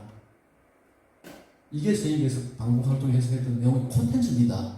그걸 여러분들이 알면 단지 북한을 갖다는 이유로 이분을 갖다 매도하고 그런 데서 좀 많이 벗어날 수가 있을 겁니다. 그래서 자, 그 다음 마지막입니다. 이제 인생이 좀 종착역이 가까이 옵니다. 이때 범민주 통일음악회 아까 말한 대로 황백이 교수님이 평양을 방문한 겁니다. 17명이. 이런 일화가 있습니다. 황 선생 이라고서 왜요? 하니까 어전 실수하면 넌 당신 남쪽으로 못 내려간다. 어전 이번에 작년에 그 2018년 판문점 회담할 때 어전 실수는 아닌데 재밌는 게 있었는데 조영길 씨가 좀 이 악수할 때 노래 부르고 가지고 이랬다고 나타당했잖아요. 2018년에도 근데 90년입니다. 그 기자분이 3번 올라가셨어요. 동화 중 한결에 다 찍습니다. 그런데 거기서 뭐 어전이 실패하면 큰 문제가 일어날 수가 있습니다. 그래서 황 선생님이 지금 너무 급해가지고 당신한테 어전 설명할 기회도 없다. 내 하는 대로 해라 이러더라고요. 내 하는 대로. 알겠습니다, 선배님. 자, 6,000명이 그때 이게 6.15 문화회관에 6,000명이 모였습니다. 환영의 인사들이 그때 다 6,000명이 앉아 있는데 김정은 씨 할아버지 알죠? 누군지 김정은 씨 할아버지 지금 김일성이죠? 그 김일성 주석인데 그 사람이 인사말을 하기 들어오더랍니다. 황교익 선생님 자서전이 남아있어요. 전부 다 벌떡 나지 않습니까? 그죠? 딱 일어나는데 황교익 선생님이 이제 일어나려고 하는데 딱 입을 보니까 유이사 선생님이 앉아있더라고요. 그래서 앉아있답니다. 그게 뭐냐 하면 그 정도로 배려를 하셔야 됩니다. 그때 벌떡 일어섰으면 우리 기사들이 지켰으면 그 굉장히 남에 내려와서 곤란을 겪습니다. 얼마나 그 발을 망설이겠습니까 그게. 그러나 이 선생님 안 일어나더랍니다. 그는 뭐냐 남쪽에 있는 사람들 배려해가지고 안전하게 내려가시고 이 정도까지 배려해서 이렇게 행사를 치러 내려왔다고 합니다. 그때 이제 황백이 스님 자서전 이렇게 나와 있습니다. 오동국 60년에 보면 나는 이 사람을 3번 만났다. 70년대 유럽에서 한 번, 80년대 초반에 네덜란드에서 한 번, 그리고 90년대 남북음악제 때 평양에서 만났다. 80년대 네덜란드에서 만났을 때 윤생님 얼마나 좋습니까? 뭐가 그리 좋은데요? 그러니까 아니 내가 유럽 와보니 너무 좋네요. 예술관이 이렇게 대접해 주는데 유럽 와도 되겠습니까? 그것으로 최고 대접을 받지 않습니까 선생님? 얼마나 영광입니까? 그랬더니 이 선생님, 여기 강 선생 유럽이 나한테 아무리 잘해줘도 어떻게 대한민국만 하겠어. 그 말에 큰 감동을 받았다고 합니다. 이 예술가라는 게 아주 이기적이에요. 엊그제 내가 지난번에 서울문화투데이 보니까 그 뭐 저명한 그 현대 미술가인데 런던에서 전시회를 하면서 자기가 두 번째 나왔잖아요. 두 번째. 첫 번째 안 놓고 그 단체전을 하는데 그래서 그 한국 안 오게 갑니다. 섭섭하다고. 자기를 두 번째 세웠다고 이렇게. 거기 보통 예술가들이에요. 그런데 고문을 받고 사형구형까지 받고 핸드 불구하고 유럽보다는 대한민국이 훨씬 좋다. 그걸 보고 황교익 선생님께서 너무 감동을 받으셨던 모양입니다. 그 다큐멘터리 같은 거 보면 그 유일상 제자들은 서울대 교수들은 절대 안 나와요. 서성이 궁지에 몰려도 입 다뭅니다. 왜? 혹시나 나한테 뭐가 튈까 싶어서. 황교익 선생님 그렇지 않아요. 항상 당당하게 나와서 MBC든 뭐 KBS든 유일상 이런 사람이다. 이 대인입니다. 황교익 선생님. 그런 소유배가 아닙니다. 그래서 그게 유일상에 대한 경험입니다. 자, 대공로 혼자 마이스리 대통령 유일상에게 88년을 받고 자, 화임소리 천사 이게 마지막 곡입니다. 94년. 또 숫자가 등장합니다. 1917년 9월 17일 78만원 39, 39 마지막 숫자는 뭐냐면 이 화임소리 천사가 언제 끝이 나느냐 하면 자, 95년 11월 3일 돌아가시는데 자, 돌아가시기 1년 전 생일 1994년 5월 17일 날 마지막 마디를 찍습니다. 그러고 난 뒤는 몸이 안 좋아서 작품을 못합니다. 이거는 윤희숙 씨라고 뭐 저명한 스포하는 그분이 일본 산토리 홀에서 마지막 그 작곡가가 없는 무대로서 초연됩니다. 그러고 난 뒤 이제 선생님께서 돌아가십니다. 자, 95년에 돌아갑니다. 그때 괴테상을 받는데 괴테 메달 딸입니다. 윤여정입니다. 아주 예쁘지요. 그때 이제 병상에서 못 일어났어요, 주인이. 큰 상을 받는데도. 그 따님이 대리해서 괴테상을 받습니다. 그리고 11월 3일 날 돌아가셨고, 유언이 뭐냐 하면요, 제발 좀, 여보, 나는 반드시 대한민국 통일당이 우리 고향에 묻혀야 된다는 거예요. 그 유언, 그때 그걸 내가 상세히 물어보니까, 김용희 선생님 계시죠, 여기. 소설가 김용희 선생님과 친했답니다. 내가 물어봤어. 너 최선희가 물어보니까, 너는 장례위원장을 갖다 초정님 사무실 하셔가지고, 초정생님하고 좀 친했나 싶어서 사모님, 말고요. 그 소설하는 분이 하더라고요. 소설가 김용희 선생님 말입니다 했더니, 예, 김용희 선생님이 미국 계시고 할 때, 두 사람이 또 숫자가 되냐면 두 분 다 같은 해 돌아가십니다. 김용희 선생님은 1995년 돌아가십니다. 그리고 이사 선생님도 1995년. 뭐가 재미가 있어요, 이렇게 하다 보면. 김용희 선생님 봄에 돌아가셨고, 95년, 이사 선생님은 11월 3일, 늦 가을에 돌아가십니다.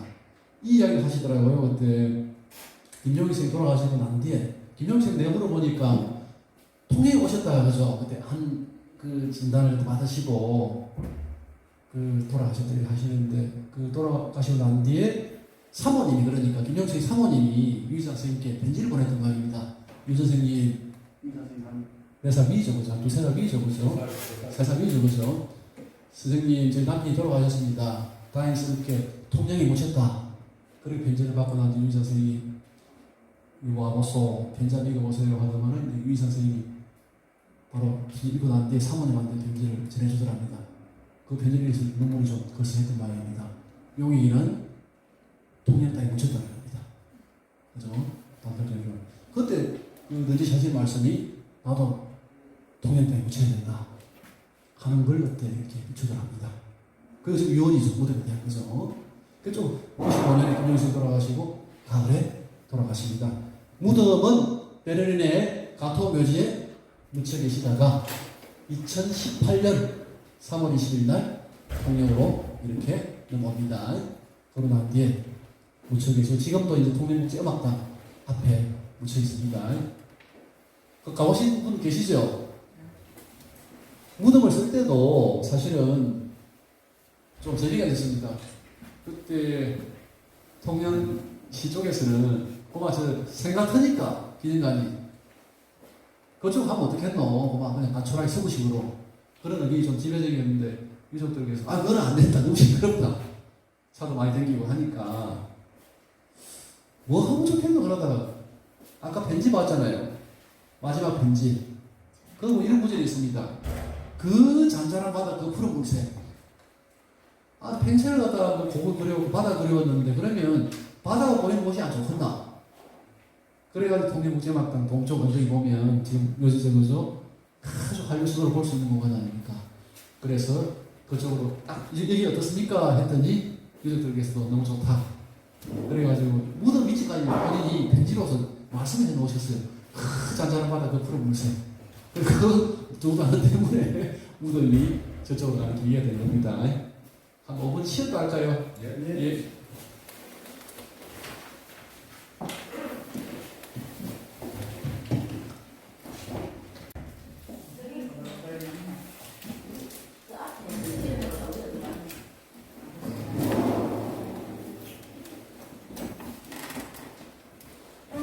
출입관입니다. 네. 저쪽 임수진 씨 언니가 참고로 오늘 강사님이 네. 팩트 이야기하시는데 서울대 법대 출신입니다. 서울대 법대 출신이고 시민이시고 팩트 체크하는 부분은 정확하실 수 있습니다. 논문을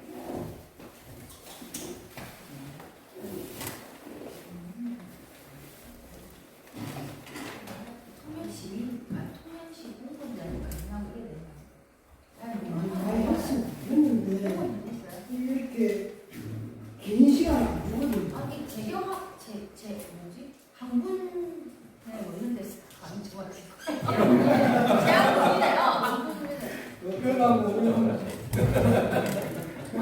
정확한 팩트를 얘기하는 받아들이는 입장이 받아들이는 이쪽 박천정님하고 세시한 그 말씀 죽는 줄 알았습니다. 이제 그 조명을 조금 조정해 주십시오, 선생님. 국제음악당에 안녕하고 그럴 때 밑에서 깽가를 치고 막 많이 풀었잖아요.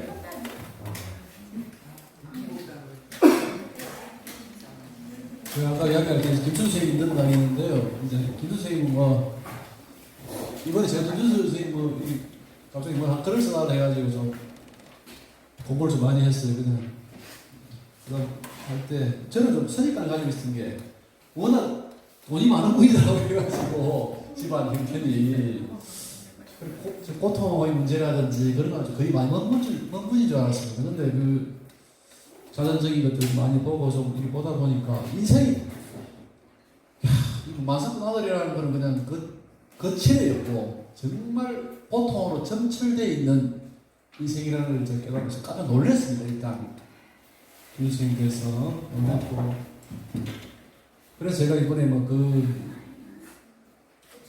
원고를 이렇게 정리해봤어요. 처용의 땅, 처용의 바다, 처용의 노래 이렇게 정리했는데 그 선생님 보면 시가 많이 이렇게 발전해 나갈 때 처음에 구름과 장미 이런 거 하다가 꽃의 시절로 가면 이제 좀 일체적인 색채를 띠다가 40대쯤 이래서 처용을 시작합니다. 처용이 시작되는데 그 처용이라는 문제는 굉장히 중요한 문제더라고요 보니까. 그래서 이번에 그 주제를 처용의 땅, 처용의 바다, 처용 노래인데 처용이라는 사람이 그렇잖아요. 그 동해 용왕으로 잘 살고 있다가 그래서 삼국유사에 보면 자기 아버지 따라 올라왔다가 이제 신라왕에게 이제 신하로 그죠 들어옵니다. 들어오고 난 뒤에 고생을 많이 해요 사실은. 전혀 맞지 않은 옷을 입은 겁니다. 그래서 밤마다 돌아다니고 놀다가 자기 부인도 그 역신하고 뺏기고 하는 그런 일이 벌어집니다.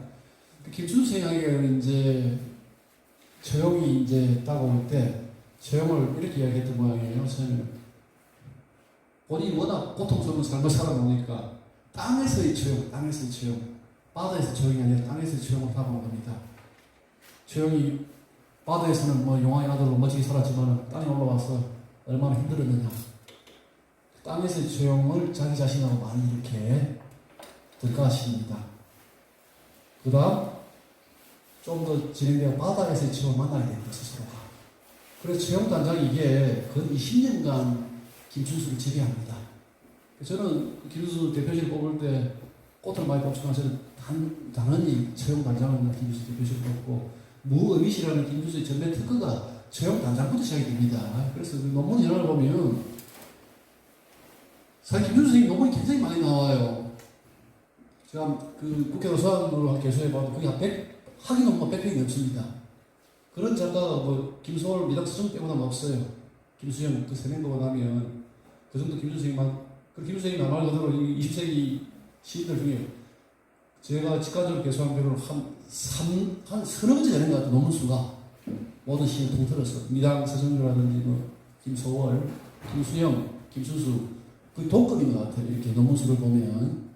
그리고 후대에 가장 큰 영향을 미친 소설, 그리고 시인을 누가 뽑았더만 서정주와 김준수와 김수영을 뽑았더만 그 정도로 정말 논문이라도 이렇게 압도적으로 위상이 높은 작가입니다. 그런데 이 본인 인생은 저는 처음에는 마석군의 아들로 태어나서 많은 유의적인 실험을 할 수 있는 그런 환경에 자란 사람을 생각했는데 그게 아니었어요. 아니고 인생이 고통으로 점철되어 있는 성향인데, 자, 특히 학교 폭력의 희생자입니다. 폭력이 점증화됩니다. 학교 폭력에서부터 시작해야 초등학교, 그 다음 일제강점기 때 구조적인 폭력, 그 다음 가정사적인 고통, 이걸로 시작되는데, 보세요, 한번. 처형의 땅 보세요, 처형의 땅.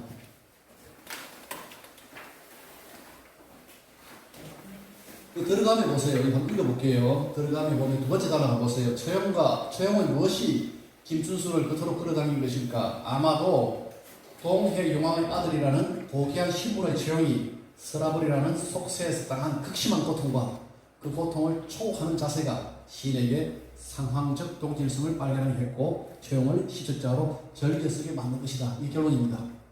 그 과정을 보겠습니다. 자, 처형의 땅입니다. 한마디로 처형의 땅에서는 김춘수 스스로가 당한 고통을, 이 팩트입니다. 이건 시가 아니고 소설도 아닌 팩트예요. 팩트는 제가 한번 짚어보겠습니다. 시가 하나 있죠. 집이라는 시입니다. 가정 내에서 고통을 목격한 장면인데 이건 김춘수 시입니다.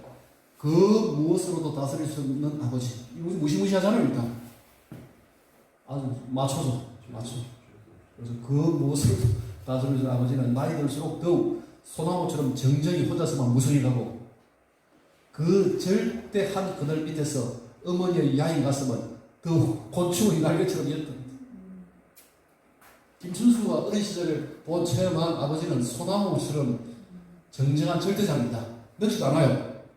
어머니는 곤충의 날개처럼 연약한 존재입니다. 그걸 깨닫게 됩니다. 가정사적으로 모란이 지고 나면 자격이 피고 자격이 무렵에는 낮에는 안이 핀다던 파란 처녀것을 볼 수 있다. 그 실록이 푸른 잎을 피어놓은 나는 어머니를 닮아 가슴이 얇은 소년이 되어갔다. 김춘수가 그렇게 연약하고 성취한 시인이기 때문에 이 사람 시인이 가슴에 아버지 닮았더라면, 그래서 전혀 다른 각도에서 이 가정사를 봤을 거예요. 그 김춘수는 어머니 닮은 시인이기 때문에 어머니 고통을 갖다 그대로 흡수할 수 있는 겁니다. 그래서 어머니는 곤충이 날개처럼 옅어만 가다릅니다. 그래서 자, 자식이 생기면서부터 시인은 집안에 있는 어머니와 아버지 사이에서 절대한 폭력의 어떤 모습을 보게 됩니다. 자, 그 다음 넘어가 보세요. 다음 단이 고등학교 시절입니다. 이는 학교 폭력으로 점철된 시절입니다.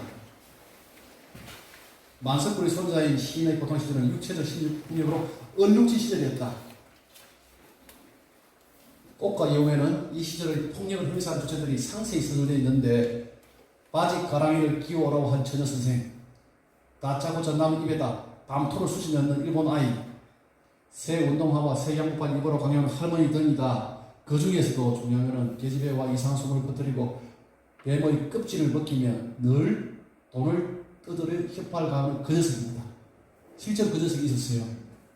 그래서 소풍 가서도 도망을 댕기고 학교 갔다 올 때마다 피해 댕겼습니다. 그러면서 굉장히 심한 육체적인 폭력을 당합니다. 그 녀석에게. 그 녀석은 가장 악랄하고 집요한 폭력의 주체였다. 꽃과 여인은 그 녀석은 자동차를 상대로 장난을 치다가 차에 치여 죽습니다. 꽃과 여인은 자전적인 소설인데 자전적이지만 소설입니다. 그래서 어떤 편지는 이렇게 평가하더라고요. 그 녀석이 치여 죽지 않았을 수도 있는데 시인이 그 녀석에 대해서 너무나 아직도 심한 정오감을 갖고 있길래 자전소설에서는 죽은 걸로 처리해버린다. 그래까지 평가하는 사람들이 있습니다. 그 정도로 엄청난 악랄한 폭력을 당했다고 합니다. 스스로. 자, 중학교 시절입니다. 이 시절입니다. 경기 중학 시절. 얼굴은 보세요. 이 풍경과 좀 관계없이 뽀야 좋은데 선생님이 이 시절을 또 굉장히 힘들어하는데 이때는 일제강점기가 가져오는 심리적인 폭력이 많이 이렇게 지배합니다. 자식 교육을 위해서 아버지가 마련해준 서울의 집에서 다니는 중학교 시절 서너 달을 앞두고 졸업을 앞두고 자퇴해버립니다. 도저히 학교 못 다니겠다는 겁니다. 선생님이 그러다 보니까 중학교도 자퇴고 대학도 자퇴입니다. 그래서 학교가 몇 개 없어요. 김수님께서 자퇴한 시인은 일본으로 건너가 상급학교 진학을 위해 송받은 헌책방에서 일케의 시집을 만납니다. 그러고 난 뒤에 니혼대학, 즉 일본대학 예술학원 창작과에 입학을 합니다. 자, 이 시절의 어느 마디에서 시인은 생애에서 가장 지독한 폭력을 체험하게 되는데 방학 중에 고향에 돌아오려고 예비만을 위해서 부두에서 하역 노동을 하던 중 동포 학생들과 주고받은 이야기가 일본 경찰의 귀에 들어갑니다. 그래서 요코하마 형들을 거쳐 세가다야 경찰서의 감방에 수감됩니다. 시인의 가슴을 더 아프게 찌른 것은 함께 일했던 대한민국 동포 학생의 보살일로 이 모든 일이 벌어졌다는 겁니다. 말 그대로 하역 노동하면서 조선 사람들끼리 그저 뭐 전황이 어떻고 할 수 있잖아요. 그래서 그걸 갖다가 한 명이 보살일을 합니다. 그래서 일본 경찰서에서 고문도 받고 하면서 수감을 하게 됩니다. 이건 채용단장에서 잘 그려주고 있습니다. 7개월간의 옥고를 치르고 석방된 시인은 탈진한 심신을 그래서 정리하려고 자 금강산에서 요양하고 중입니다. 보세요. 저기 금강산 요양하고 난 뒤에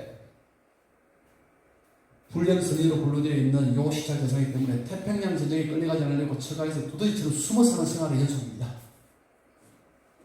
얼마 후에 꿈에 그리던 해방이 왔지만 자 그때 갑자기 아버지가 몰락해버립니다. 그래서 갑자기 몰락한 서질의 사업은 시인으로 가족의 생계를 위해서 중고등학교 교사, 대학을 시작하도록 숨을 헐떡거리며 동분서주하게 만들었습니다. 이 시절에 쌓인 극심한 피로 때문에 시인은 50을 전후해서 위를 손바닥 반만큼 잘라냅니다. 자, 초등학교 때는 육체적인 폭력의 희생자, 중학교 때는 일제강점기 교육을 도저히 견디지 못하고 학교를 자퇴해야 됩니다. 그럼 일본에 건너갔을 때는 그죠? 예비를 마련하기 위해서 노동하던 중에 동포학생 고사질로 한명대에 끌려가서 고문을 받고 7개월 정도 수감 생활을 하게 됩니다. 그죠? 그리고 해방되고 난 뒤에는 아버지가 갑자기 몰락해가지고 가족의 생계를 위해서 동분서주하다가 위를 반쯤 잘라내야 되는 그런 지경까지 가게 됩니다. 이게 김준수 선생님이 말 그대로 돌아보면 자기 스스로 인생을 살 때 구조적인 그리고 신체적인, 육체적인, 심리적인 통역 희생자를 그리게 됩니다. 그러다가 선생님께서 자 보세요. 동해 용왕 아들이 처용도 또한 나와 같은 고통을 겪었다는 겁니다. 그죠? 그때 이제 선생님께서 한 40대가 좀 넘었을 때 이 고통의 문제로 평생을 고민해 온 거예요. 선생님은 그때 처용을 발견하게 됩니다. 처용이라는 인물을. 처용이라는 놈을 보니까 이놈도 동해 용왕으로 잘 살고 있다는 거죠. 아들로. 서로발 끌려와서 엄청 고통을 당했구나. 그래. 처용이라는 놈이 나하고 뭔가 맞다는 겁니다. 처용이라는 사람을 활용해서 내가 글을 좀 써봐야 되겠다라고 이렇게 막 먹게 됩니다. 자, 그래서 최용이 등장하는데 처음에는 어떻게 등장하느냐 하면 최용은 김준수에 그냥 짧게 등장했다가 사라진 존재가 아닌데 20년간을 김준수를 지고 있습니다. 근데 처음에 등장할 때는 뭐냐면 윤리적인 주체로 등장합니다. 자기 마누라가 역신하고 간통 현장을 목격하고 춤추면서 뭐 돌아다니잖아요. 최영이가 그죠?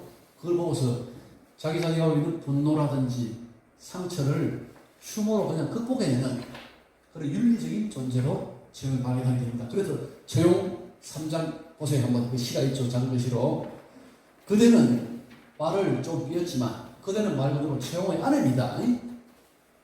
말을 좀 삐었다는 겁니다. 하이일의 뒤급이 빛이 나는 순간 그대의 순결은 형이 좀 틀어지긴 했지만 왜? 역시나 관통을 했으니까 순결이 좀 형이 틀어졌습니다. 그러나 그래도 그대는 나의 노래 나의 춤이다. 뭐냐면 최용은 김준수가 해석하기로는 역시나하고 관통을 한 아내를 끝까지 사랑했다는 겁니다. 그죠? 그래 불구하고 그래서 노래와 춤으로 그 고통을 승화시키다는 겁니다. 그렇게 최용이 다가옵니다. 최용이 김준수에게 나도 최용처럼 뭔가 좀 노래와 춤으로 시가 될 수 있겠죠. 이 고통을 좀 승화시키고 싶다는 겁니다. 좀 끊어보내고 싶다는 겁니다. 그래서 고통을 노래와 춤으로 잘 극복해낸 최용이가 이제 이렇게 다가옵니다. 윤리적인 고통 극복의 존재를 다가오는데 자, 최용이 받아보세요. 뭔가 부족합니다. 그죠? 그래서 야, 최영처럼 이 고통을 잘 극복해야 되겠다라고 시를 좀 쓰다가 최용이가 가만 생각해보자. 땅에서는 그렇게 힘들었지만은 상국유사에 없지만은 땅으로 올라오기 전 바다에서는 얼마나 행복했을까 라는 사실을 발견하게 됩니다. 자, 여기에서 김준수가 통력을 발견합니다. 김준수 선생님 자세히 보면 유일하게 행복했던 시절이 학교 들어가기 전 통력입니다. 아시겠죠? 학교 들어가기 전 통력입니다. 거기에서 보면 이렇게 해석합니다. 보세요. 처음에 바다 보세요. 여기 맨 작은 글씨. 어떤 때는 은종이로 만든 천사가 코수염을 달고 있었고 얼룩암소가 새끼를 낳으면서 새벽까지 울고 있었다. 그 해 겨울은 그 언전에만 눈이 내리고 있었다. 바다는 내 손바닥에서 눈을 뜨기도 하고 숲속에서 잠이 들기도 했다. 이러한 내 유년의 가지가지 필름은 하나같이 색깔이 선명했다. 최용은 어느새 나와 화해하고 있었다. 그런 최용에는 윤리도 논리의 신이든 음료조차도 없었다. 그는 다만 훤한 빛으로 왔다. 자, 이건 뭐냐 하면 지금까지는 곧 땅에서의 최용, 땅에서 받은 고통을 노래와 춤으로 벗어내는 최용을 받지만은 좀 더 들어가다 보니까 최용이 바다가 떠오르는 겁니다. 최용이도 땅에 발을 디디기에는 참 아름다웠겠지. 바닷속에서. 나도 학교를 하는데 발을 디디기 전 유년 시절에는 굉장히 행복해 사는 겁니다. 동양이 베풀어준 바다와 자연 속에서. 그죠? 그래서 그때 이제 김준수가 최용을 또 다르게 변형시킵니다. 즉, 바다에서의 최용. 김준수 스스로가 학교 들어가면서 고통을 받기 전에 최용을 발견하게 됩니다. 그때 탄생한 게 뭐냐 하면 최용 단장입니다. 자, 거기 보세요. 넘어가 보세요. 우리가 최용 단장을 발견할 때, 자, 보세요. 여기 최용 바다 한번 더 읽어볼게요, 제가. 최용 바다. 김준수는 자신의 생을 집요하게 따라다니던 폭력의 문제를 고찰한 결과 역사이고 이데올로기 폭력이라는 결론을 도달했다. 이 결론은 시인에게 역사, 이데올로기, 폭력이 없는 세계로 도피를 종용하게 되는데 이러한 도피란 바로 세계화의 대력이 생기기 이전의 존재인 유년의 시대로 회귀하는 것이었다. 그때 최용은 땅에서의 최용과 다른 모습을 하고 다시 시인을 찾아왔다. 그때 시인을 찾아온 최용은 바로 유년의 시인이었고 인욕의 희락이 아닌 훤한 빛이었고 겨울에 죽도가 되는 바다 그 자체였다. 이러한 회귀는 시인의 시색에 즉각 반영되어 역사적 삶의 의미와 기성의 관념을 시에서 배제하는 사물인식을 지향해야 되는데 이때 최용단장 일부가 태어났고 무의미시라는 별칭을 가지면서 김준수 문학의 획기적인 전환점이 됩니다. 자, 처형의 바다는 바로 통영의 발견입니다.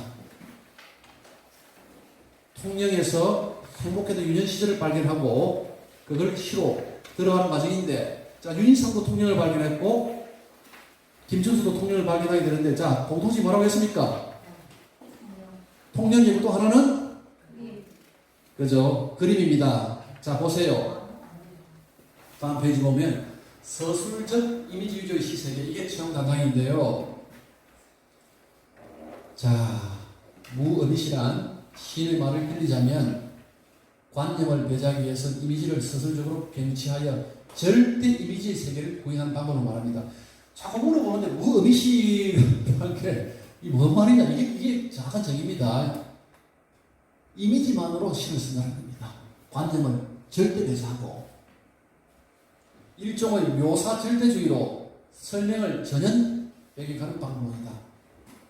나아가 시인은 통일된 전망으로서 이미지를 의도적으로 허용하지 않는다. 한 행위나 두세 개의 행위 어울려 하나의 이미지를 만들어 나가는 기세를 보이면 그것을 사정없이 처단하고 다른 활로를 제시한다. 따라서 그의 시에서는 미완성의 이미지들이 서로 이미지가 되려고 피비리 능하는 싸움을 하게 된다. 이러한 단절된 미완 이미지들은, 자, 중요하죠. 잭슨 폴록의 액션 페인팅에서 보이는 가로 세로 얽힌 궤적들의 생생한 단면들 같은 것이다. 자, 맨 뒷페이지 한번 보세요. 액션 페인팅을 제가 그 시사 사전에서 뽑아놨습니다. 이거 뭐 액션 페인팅 아시는 분 많죠, 이거. 자, 2차 세계대전 이후 뉴욕을 중심으로 한 전위적인 해화운동으로 순간의 행위를 통하여 나타나는 우연성의 효과를 새로운 미술로 발전시켰다 하는 겁니다. 잭슨 폴록이 창시했는데요. 캠퍼스에 물감 직접 뿌리거나 흘리는 자유로움에서 충동적인 기법을 사용합니다. 아시겠죠? 한마디로 이거는 뭐냐 하면 통일된 이미지를 거부하고 즉흥적인 우연적인 이미지의 조합으로서 그림을 만들어 나가는데, 이걸 김준수가 그대로 받아들입니다. 그래서 김준수의 대표작인 채용단장이 시작될 때는 딱 두 가지입니다. 인생의 고통을 회고하고 이걸 극복해야 되겠다는 대명제로서의 채용을 발견하게 되고, 그 채용과 처음 만날 때는 어떻게 이 고통을 극복하느냐를 가지고 고민하다가 한 단계 더 나아가서 채용이 완전히 자유로웠던 시대인 바다에서 채용을 발견하게 되면서 나 또한 통영에서 유년기의 그죠? 세계를 발견하게 됩니다. 그 통영에서 아름다운 그 자연이죠. 공동체가 시작되기 전이니까 그 자연에서 뭔가를 해봐야 되겠다. 그죠? 하면서 그때 다가온 게 바로 액션 페인팅이라는 그림입니다. 액션 페인팅처럼 내가 완결된 이미지가 아니라 여러 가지 즉흥적인 우연적인 이미지가 누적되고 가로 세로로 되어 있는 이런 류의 시를 한번 써보겠다 해가지고 탄생한 게 채용단장입니다. 그래서 솔직히 이 시세보다 해탈로서의 시입니다. 관념이나 의미, 역사, 감상 등의 세계로부터 완전히 등을 돌리고 철저하게 통영 바다의 이미지만 제시하려고 합니다. 그게 또한 특징입니다. 자, 세 번째는 내가 이거는 적어놓은 게 수평의 세계다. 자, 무의미시기 때문에 절대 설명을 개입시키지 않습니다. 그래서 이렇게 단절되어 있는 이미지를 갖다가 누가 해석하고 누가 그 미완의 부분을 충족시켜야 되느냐는 독자입니다. 시인이, 김준수라는 시인이 독자에게 설명을 강요하지 않아요. 나는 이미지만 제시할 테니까 그 이미지를 이어서 의미를 만들어내는 것은 독자의 몫이라는 겁니다. 그래서 독자와 시인을 수평적으로 두고 공동 창작 형태가 되는 겁니다. 자, 저는 이 수평의 세계라고 제가 이름을 붙였는데 그건 제가 중요합니다. 제가 판단하기에 모든 폭력은 수직적인 관계에서 발생합니다. 지금 미투운동 같은 게 열렬한데요. 미투운동은 수직된 관계에서 발생하는 겁니다. 수직된 관계에서 폭력이 내려왔고, 그래서 수평적 관계에 폭력 없습니다. 춘수는, 김 선생님은 절대적으로 학창 시절에는 자기가 힘이 세서 수직적인 관계에서, 중학교 시절은 뭡니까? 일제 강점기나 수익질 관계죠. 가정의 생계나 수익질 관계에서 모든 폭력을 당합니다. 그래서 모미시를 추구하면서 독자와 자기 관계를 수평적으로 나와버립니다. 나오면서 이거조차도 독자와의 관계조차도 폭력의 여지가 개입할 수 없는 체제로 만들어 나갑니다.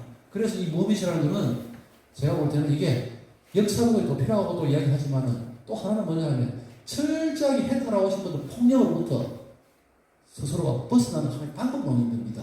그래서 저는 이게 수평의 세계라는 모미시에서 굉장히 중요한 파트입니다. 자, 마지막으로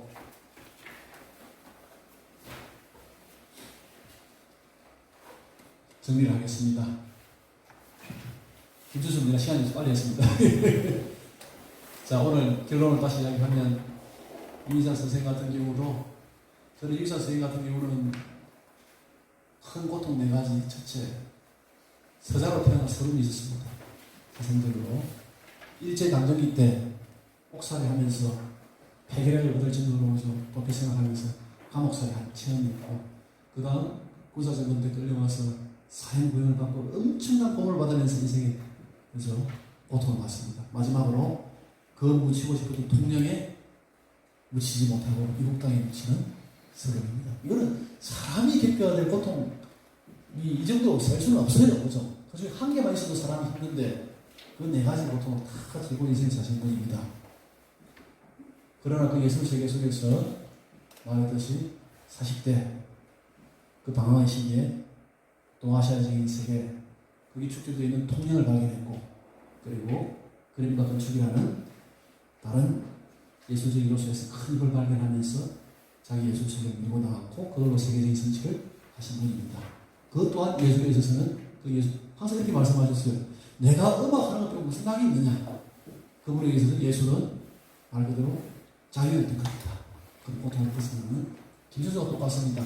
학창시절의 폭력들, 일제강점기나 폭력들, 가정사 처리하느라고 힘들었던 거죠. 생계의 폭력들, 그것을 육체적인 심신이 힘들었을 때 체형이 다가왔고, 그걸 통해서 통영을 발견했고, 그 예술세계를 재정립하면서 통영 플러스 액션 페인팅이라는 하나의 현대미술을 발견하게 되고, 그걸로 쫙 인생을 밀고 나갔던 겁니다. 거기서 자유를 얻었고, 어떤 해탈을 얻은 겁니다. 그게 내가 볼 때 김준수와 유희산이 가지고 있는 고통, 통영, 미술 이런 것들이 한 묶음 될 수 있는 공통범위 아닌가 싶어서 오늘 가겠습니다. 고맙습니다.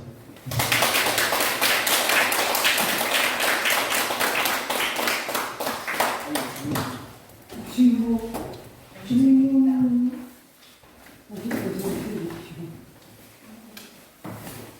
명강은 원래 질문을 못합니다. 질문 안 하고 가격 빵이에요. 오늘 너무 고맙습니다. 한 시간 거의 2시간 가까이 강의해 주신 우리 이중도 시인님이 그렇게 큰 박수 한번 부탁드립니다. 아니, 고맙습니다. 뒤로 많이 갔는데. 그리고 다음에는 12월 9일입니다.